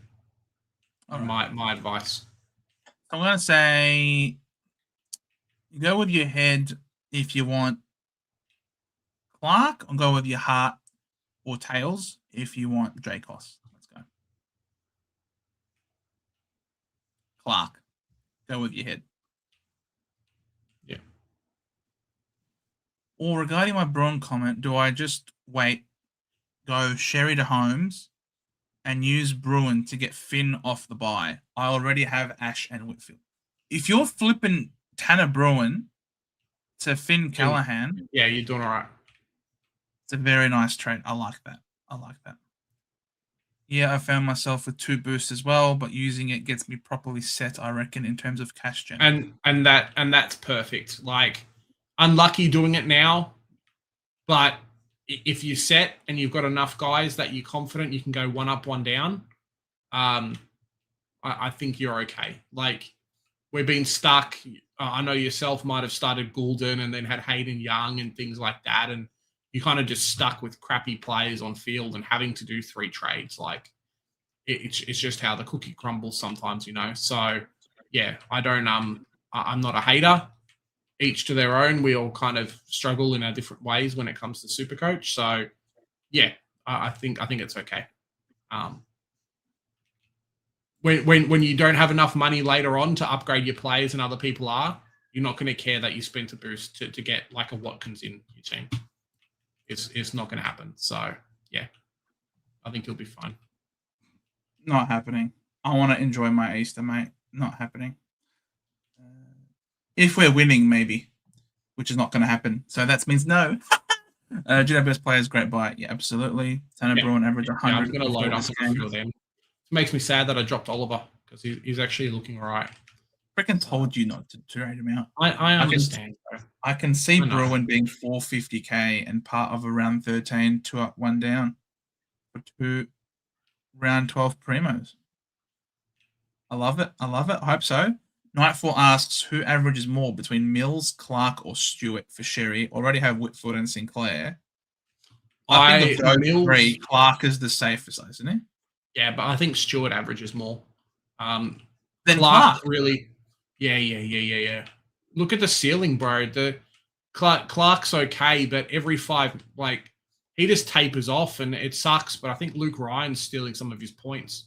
So Clark, the last couple of weeks, I'm glad I've got him, no doubt. But Stewart, I'm scared, man. This guy goes like 80 in the first quarter, and it's just like it doesn't stop. Clark, I think. Pretty sure Clark outscored him this week. Clark scored a 129. Stewart scored. I think they scored similar. No, 120. Yes, Clark just outscored Stewart this week. I like the Tom Stewart pick. I think there's too many cooks in the kitchen at that club in Freo, and I always hate it when Carl Warner starts taking kickouts when Clark's still on field and ends up getting like a defensive 50 role and then not touching the ball. So yeah, not a fan. Very possible. I liked Stewart last week, but I didn't go there. Instead, I decided to be an idiot and pick Houston. Yeah, Belly Smith is the biggest pot. Me too. And how are you going to project Xerri there? Because now we've got like a bunch of money in the bank. True. If you want to thanks, Initiator.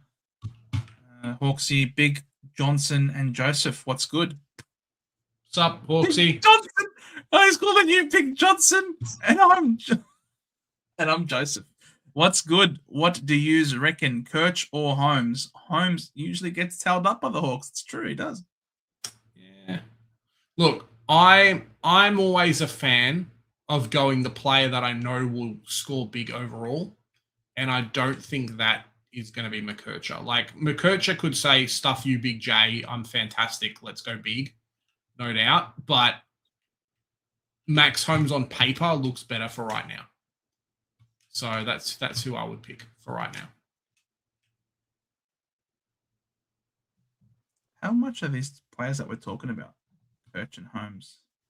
Holmes is what, 600 odd K?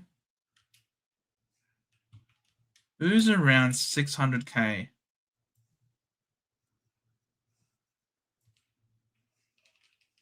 Who's a juicy price? Ready to get selected.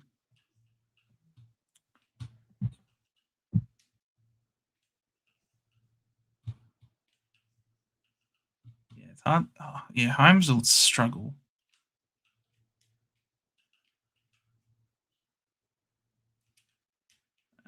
Ash has to buy. Yeah, that's annoying. Could go Zorcachino. You like Zorcachino? Jordan Clark if you don't have him. He's very cheap, very nice price. I'd love a Finn Callahan, but obviously on the buy too. There's a few options. I think Holmes you're pretty comfortable. Will be maybe a top 8 to 10. That's what I'm thinking, yeah. Jack, how you doing? How you traveling? What's up, Jack? How's it going, mate? Very well. I feel like sharing some Norwegian with you today. So I will say it in Norsk also. Hallo flotmen. Vorden har der det. Hope that was not a complete butchering. Worrell might have to play more. Yes, that's what I think. Chauncey, what happened to Xavier Lindsay? I know, right? Disgusting. I was very disappointed with that. Holmes, He J. looked good Cos. for about 5 minutes. He did. Holmes, J. Cos, and Xerri, or LDU, J. Cos, and Watkins. I don't like Xerri, to be honest. I think we're going to get better players, and he just looked lost in the second game. Like I forgot he was on the team, to be honest. So like he might be okay with the DPP, but if you can hold off in a week, I think we're going to get some better players coming through. We might, as Joe said before, we might even double downgrade. So we'll see. Problem is, there's no one really great at that price. No, not at 542 for LDU. LDU is probably really good at his price, 542. 542. In terms of midfielders, there aren't any. Nah, not really. And the ones you want to get are all the defenders who are a little bit too expensive. Like, are all on the buy. It's tough. It's a bit tough, man. Look at the third team for team of the week. Oh, can't be stuffed. What, Jackson? Nah, he's not going to get DPP, unfortunately. No, he won't get it. Actually, a holder must trade or just rather Toyota and focus on getting Rooks off the field. Well, he's on the buy this week. Yeah, you're given the opportunity to kind of get rid of him if you want to. He'll make you a little bit of money. Let's pretend he gets to 400K. And what can you do? But like if you don't have a Watkins, if you don't have a Lindsay, he's a cheeky downgrade to some of these guys and nab you 200K that you can put up to someone else. If someone said to me, hey, Cornelio plus Tanner Bruin gives you like Luke Jackson and Lindsay or something, like I wouldn't hate it, yeah? Or someone else. Yeah, I wouldn't hate it, so. In this game, Supercoach, a fun game. Hey, brought in Xerri, had the sound and ruined my weekend. But there is more important things than Supercoach. In a meeting, wanted to say a quick hello. Thank you, Jack. There are more important things than Supercoach, 100%. It's something that I've had to understand this year because my results have not been very good. So I'm here for the fun, not necessarily for the massive score at the moment, but hopefully it's coming for me. Mate, she'll be right. She'll be right. Can someone please tell Kingsley to play Cogs more after the bye? No, tell him to get stuffed. He's cooked. I tried to do it last year and I got suggested Jack Dacos. Jack, is that his brother? Jack Dacos. I like Jack Daniels. Maybe. He scored 100 when given game time. Kingsley is pissing me off. That's unfortunate. Well, I think Kingsley himself is also pissed off every time we see him in the coach's box. He's losing his mind. Are we 100% sure? Was it Dean Cox that ran out of all the lollies? It's pretty funny. Yeah.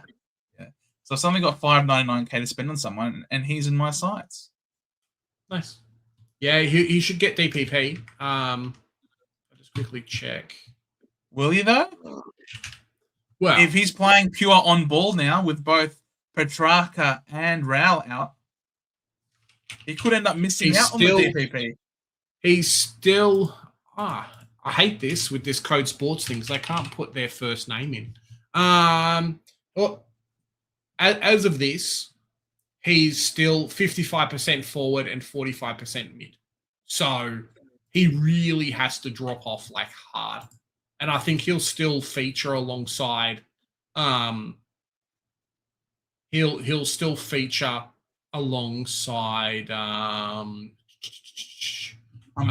like Bailey Humphrey and stuff. So I think they'll be okay. I hope so.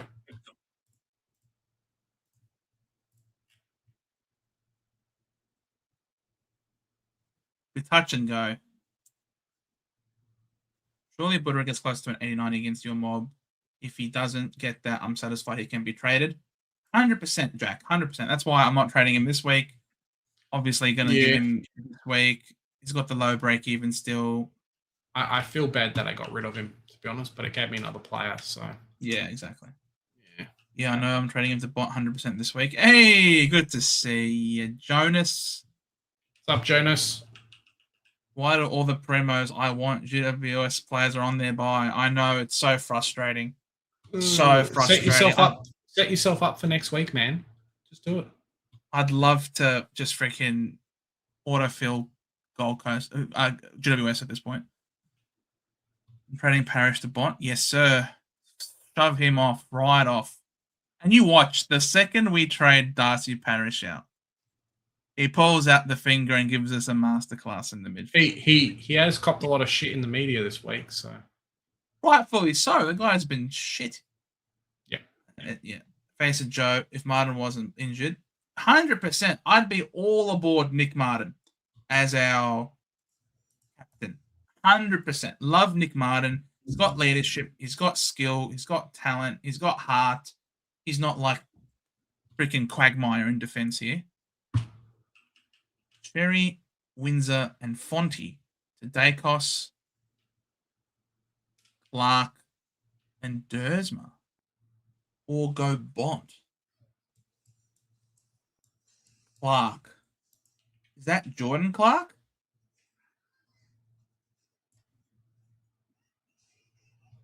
Or go Bond instead of what, Dacos, and then you can't get Dersma? I don't know. This is hard to read, Windy. Jai Caldwell could be an A grader. Also, I'm tipping Freo because they are my team and I support them and love them and I got to tip them. Well, Kobe, I'm a big believer in you boys.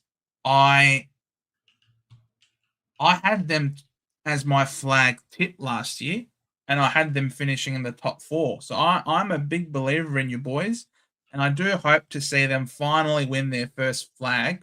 It would be awesome. I don't care if it's this year. I wouldn't mind if it was this year, to be honest. I don't mind Freo. Really don't. They've had some really cool players. The league is just freaking tough. They've had some really good players that I like. Obviously, prime Nat Fife was life. You know, that premium Fife insurance was so good. Loved watching this guy play. Pav was all right. Loved Ballantyne just getting under people's skin. You know, you've had some really good players. So I'd like to see Freo go up and about. But yeah. Caldwell, he's really lets him down too much. Good team. They're a good team. Remember last time we said someone will eclipse their break even? Someone decided to bloody go and wipe blood on someone else's face. I know, so stupid. Dawson was out. Yes, he was. I feel like Rochelle will be dead. Yes. Thoughts on Xerri to Grundy, Sharp to Nakos, and Parrish to Watkins, but it leaves me with Blackiston in defense. Is Blackiston going to lose a lot of money? Let's see. 53 break even. Like, he should be able to make 53. He does enough stuff around the ground. Yeah. 60 was his worst score. I think you can hold him. Yeah, you could. He can do it. What is Rankin's break even? Yeah, Rankin's dropping, man. Rankin's going to be juicy when he's fit. He's obviously underdone because of his hammy. Yeah. 207 break even. He's gonna hit like crack when this guy just drops immense. He's gonna be a very cheap upgrade. Very cheap up. We could end up sidewaysing Buderick for Rankin. The way he's going. Thoughts on these trades? Parrish, Xerri, Carroll to Watkins, Myers, and Miller. Going a bit potty and banking on a Miller DPP. Nice. It's different. It's very different. The only one I would really say next week that's probably doable is Callahan looks really good. I think he's finally coming back and he's going to score well. But that obviously makes you wait a week. So, like, you want to get these players out now. Could you save the boost, Flash, and not spend the boost and just say, okay, take a little bit of a problem for right now. Don't spend the boost, and then next week it's going to look better for me. That might be the way to go. Yeah, it's interesting that you're going with, if Miller if Took gets the DPP, that you're looking to bring in two forwards this week. Very interesting. We need to make sure we can pick players we can trust and score well. Correct. If it's a price I don't like and a risk that I don't need, it's a bad pick. Agreed. Is it too late to bring in Willem Dersma? Probably. He's now 270k. Yeah, he's jumped up 70k. Look, I would say it depends. It depends on what you think he's going to end up price-wise. That would be the thing for me. So if you think that he's going to end up being 400k, okay, it's not the worst thing to bring him in now, because coming from 400k means that you're going to have the cash gen. Sorry, not the cash gen. You're going to have the on-field scores getting to 400k, right? Between now and then, you're probably expecting 80s and a couple of 90s from him. So if that's what you're expecting, then perfect. Grab him now. But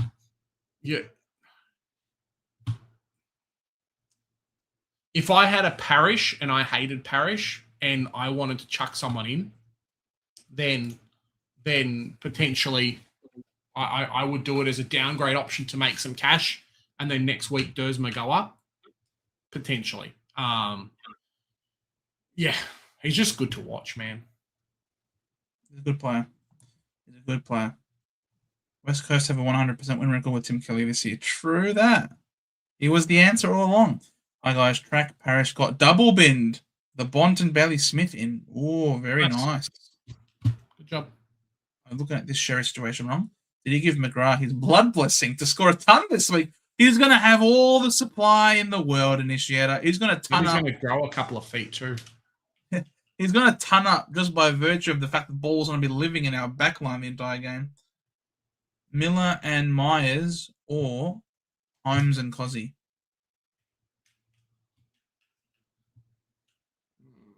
Far out. I'm not sure. I think Myers is going to go okay. Miller and Myers or Holmes and Cozzy. And I assume Holmes and Myers is not on the cards. Because I would go those two. No, I think Took Miller is going to be fine. No Petrarca for like 3 weeks. I think Took Miller is going to be a great pick. Yeah. He's just sneaky, and like no one tags Took Miller, right? They always go after Humphrey or they'll go after someone else. Like he just doesn't give a shit. So I think you're going to be fine. I think he's too expensive. And if he's set to be a forward primo, I love the selection. He's got 50% time on ground. It's too low for me. Joe is frozen. I feel like Big J is frozen. No, every time Joe like, maybe I am frozen. There you go. Joe like does it thing. I'll refresh 1 sec. No, no works for Archie Roberts is a good boy. Brad Scott sounds like my English teacher. No, he's a mind wiper. I know, right? Neil for Roberts, it was a fair hit. Yes, sir. They'll officially be done with Butters leaves. Agreed. Sorry, I'm just going to ram through these comments because I know we're so far behind. Another huge score. Is his role permanent? I personally think the role is permanent because he cemented himself really well back there, and North are playing better than ever before with his leadership. So I feel like the role sticks, but I'm not Clarko, obviously, and who knows what's going to change, if anything. We'll have someone like Jackie Smith who has to start his career in this shit, and Harry Dean. I feel bad for my boys as well. A lot of them have not had a win yet, ever. A record at the G that year was bad. It was. Now you love playing at the G and you hate playing at the Gabba. That's hilarious. How you guys have changed up now. Caleb Sarong will score 140, then 70 back-to-back. Yeah, you never know. You can never know with him. Sarong gets tagged, for sure. Same as Neil. Agreed. Best player to pick under 515. None of them. You don't want any player under 515. Let's have a look. 515. Luke Parker, Shea Bolton, Josh Worrell. But with Keane out, he's playing, I think, more accountable, which sucks.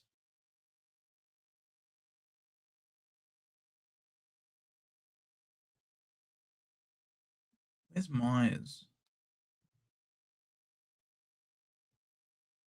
Is Grind Myers above this price point? How much does Grind Myers cost? 506. Oh, yeah, you can get Grind Myers. 506. He's pretty good, pretty handy.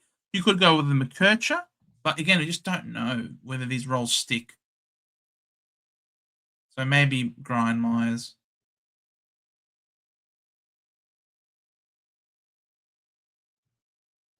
Hey lads, could Willem Dersma still be? I feel like we've missed the boat, Mark. What would be the argument for keeping Xerri? Blah blah blah blah blah blah. What would be the argument? Maybe you want a pod for when he comes back. Maybe you have other problems in your team. Maybe you don't feel like trading out someone who potentially is going to be top of their line or around the mark. Would probably be the arguments. But it's a bit rough. It's so hard to hold the money there, to be honest.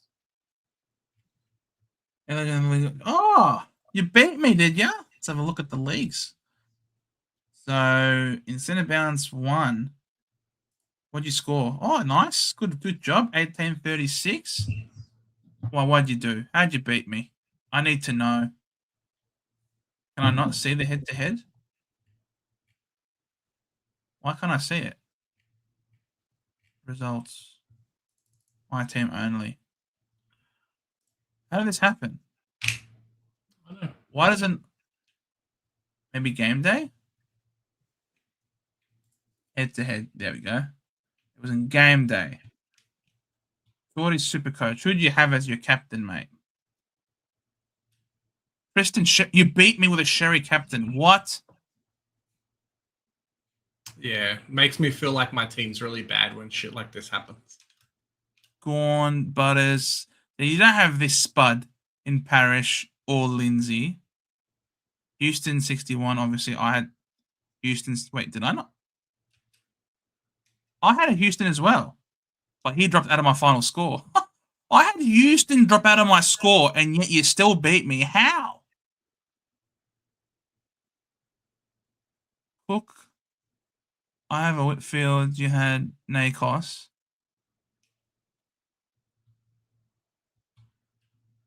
What the hell? Oh, I had the Cook VC glitch. So I got stuck with the Xerri C. Yeah, but I still have... This is ridiculous. You beat me with a Xerri C.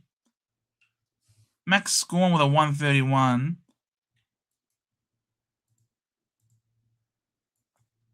That's pretty funny. How did this beat me? It was basically Gorn and Nakos. Gorn and Nakos. And I had Lindsay and Parrish. Yeah. Fair enough. Well done. Very well done. You're a legend. My trades for this week. Okay, who else won this? Who else won in this league? Shout out. Let's shout out in the league. Who's leading the league at the moment? Our overall league. Shout out to Lemmy Winks.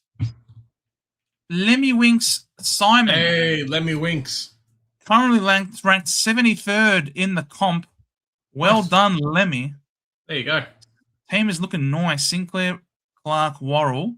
So very light in defense. Just those three. Butters, Nakos, Bont, Holmes, Sarong. Very nice indeed. He's gone Gorn and Xerri, Hazel, Rankin, Flanders, Marshall, Robert. Ooh, Allen. Who's the flex? Who is the flex? Why can't I see your flex? It's McAndrew. Very nice indeed. Well done. Lemmy Winks is on fire. Falcon coming in second, ranked 93rd. So got two coaches in the top 100 at the moment. There you Well go, Joe. done. And Rowan, mashallah. Oh, mashallah. We got a fellow cousin over here. How are we, mate? Sinclair, Clark, Worrell. Again, very light in defense. Butters, Nakos, Anderson, Holmes, Walsh, Parrish. Oh, okay. Xerri and Zane with English. Shays, Flanders. I assume then that your flex is also McAndrew. I'm just going to guess. Let me click. It is McAndrew. Yep. Shays, Flanders. Very nice. Very good. Very nice. Very tasty. Well done, Rowan. So, yeah. Very cool. Hoodwink to 705 and Rowan is 384. Cool. You like it? We love to see it. My trades this week. Parrish, Windsor, LDU, Hubon. Should I use a boost to get rid of Carroll or Lombard? Nah, there's no need. If you've got all the cash gen without needing a boost, then don't boost.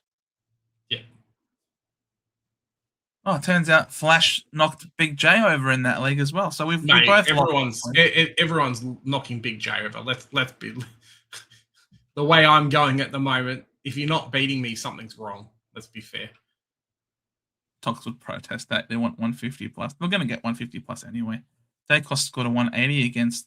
Yes, exactly right. That's why I brought him in this week. Have to bring him in. If it's at the expense of Houston, he can get stuff right off. I need these two. I need them. Dirty drop in. G'day, Spanky. G'day, Boston. How you doing, brother from another mother? Good to see ya. Spanky was going fishing round 12. Think I'll make it next round. Good idea. Guys, what about West Coast like Bob Allen? Bob Allen? I think you mean Bo Allen, not Bob Allen or Harry Schomburg. Schomburg's probably getting dropped. I can't see him lasting in that side. And Bo Allen, he's not bad. He's a good player. I think he'll play the rest of the season. Playing a bit of wing halfback, I think, for them. Was a pick to get him last week. If you were going to get him, obviously it's a bit late now, but yeah, I don't mind the guy. I think he's good.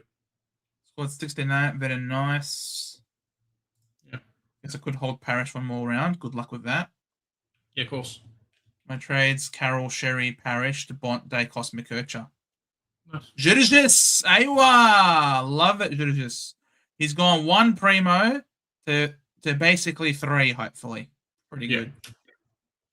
Makes me jealous, bro. Is it too precious or precocious to bring in Lacocious? Is it too precocious? No. Well, I think he's fine. I reckon he's going to be okay. Where's J2? You just have to know and accept what you're going to get from him, right? Like, the pick could not work, but from all reports at the moment, the scoring's good. Break even is good. It's more about Port dicking him around than anything else, but otherwise, like, he looks fine.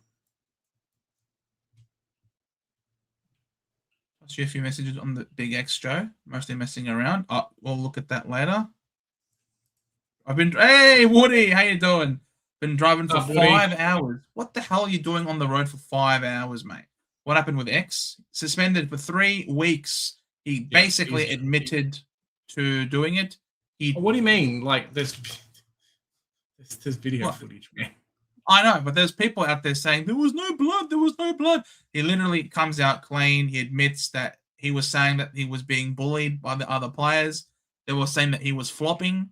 So for him to prove that he hadn't flopped, he tried to extract blood from his nose so that he could then show them that he was in fact bleeding, that he was in fact hit high.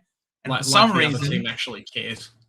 Exactly. And for some reason, he thought it would be a good idea not only to show the blood, but to actually apply the blood to his face. That is the most ridiculous thing I've ever seen. Smart man. So stupid. Like, contamination off the charts. Had the saw that. I scored 1930. It was a very good score, Kobe. Very well done. Nice work. Good work, Lemmy Wingsuit.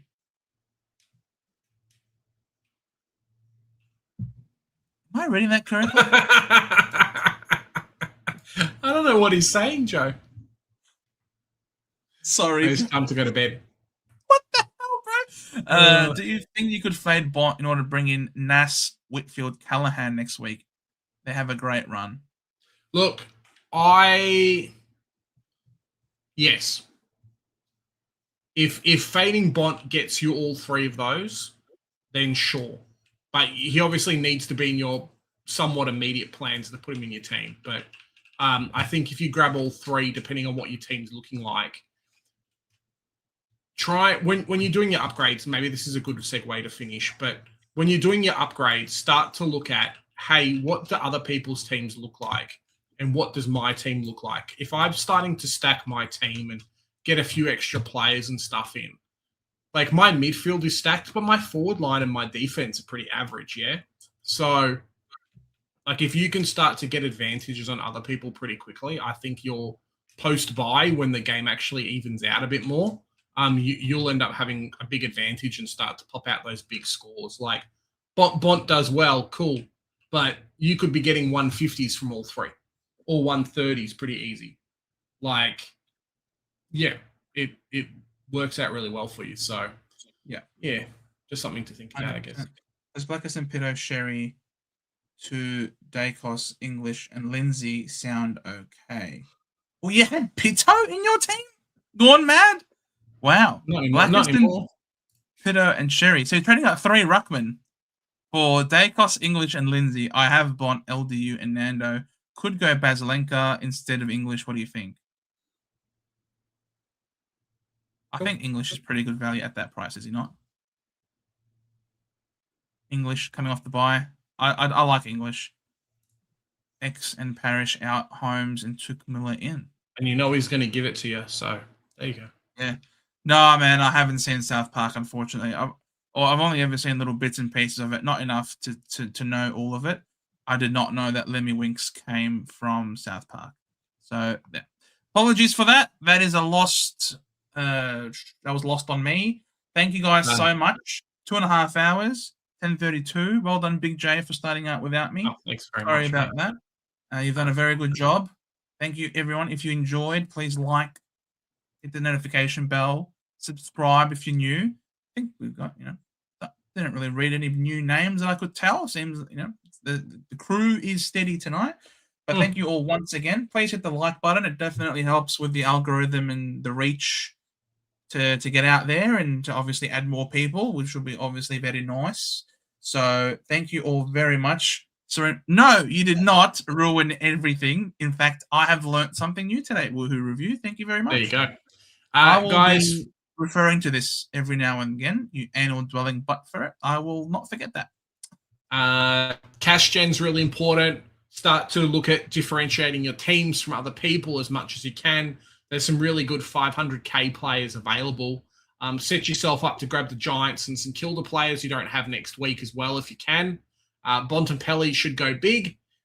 Trade Cherry, I think it's done, and the cash allows you to do some funky stuff if you can.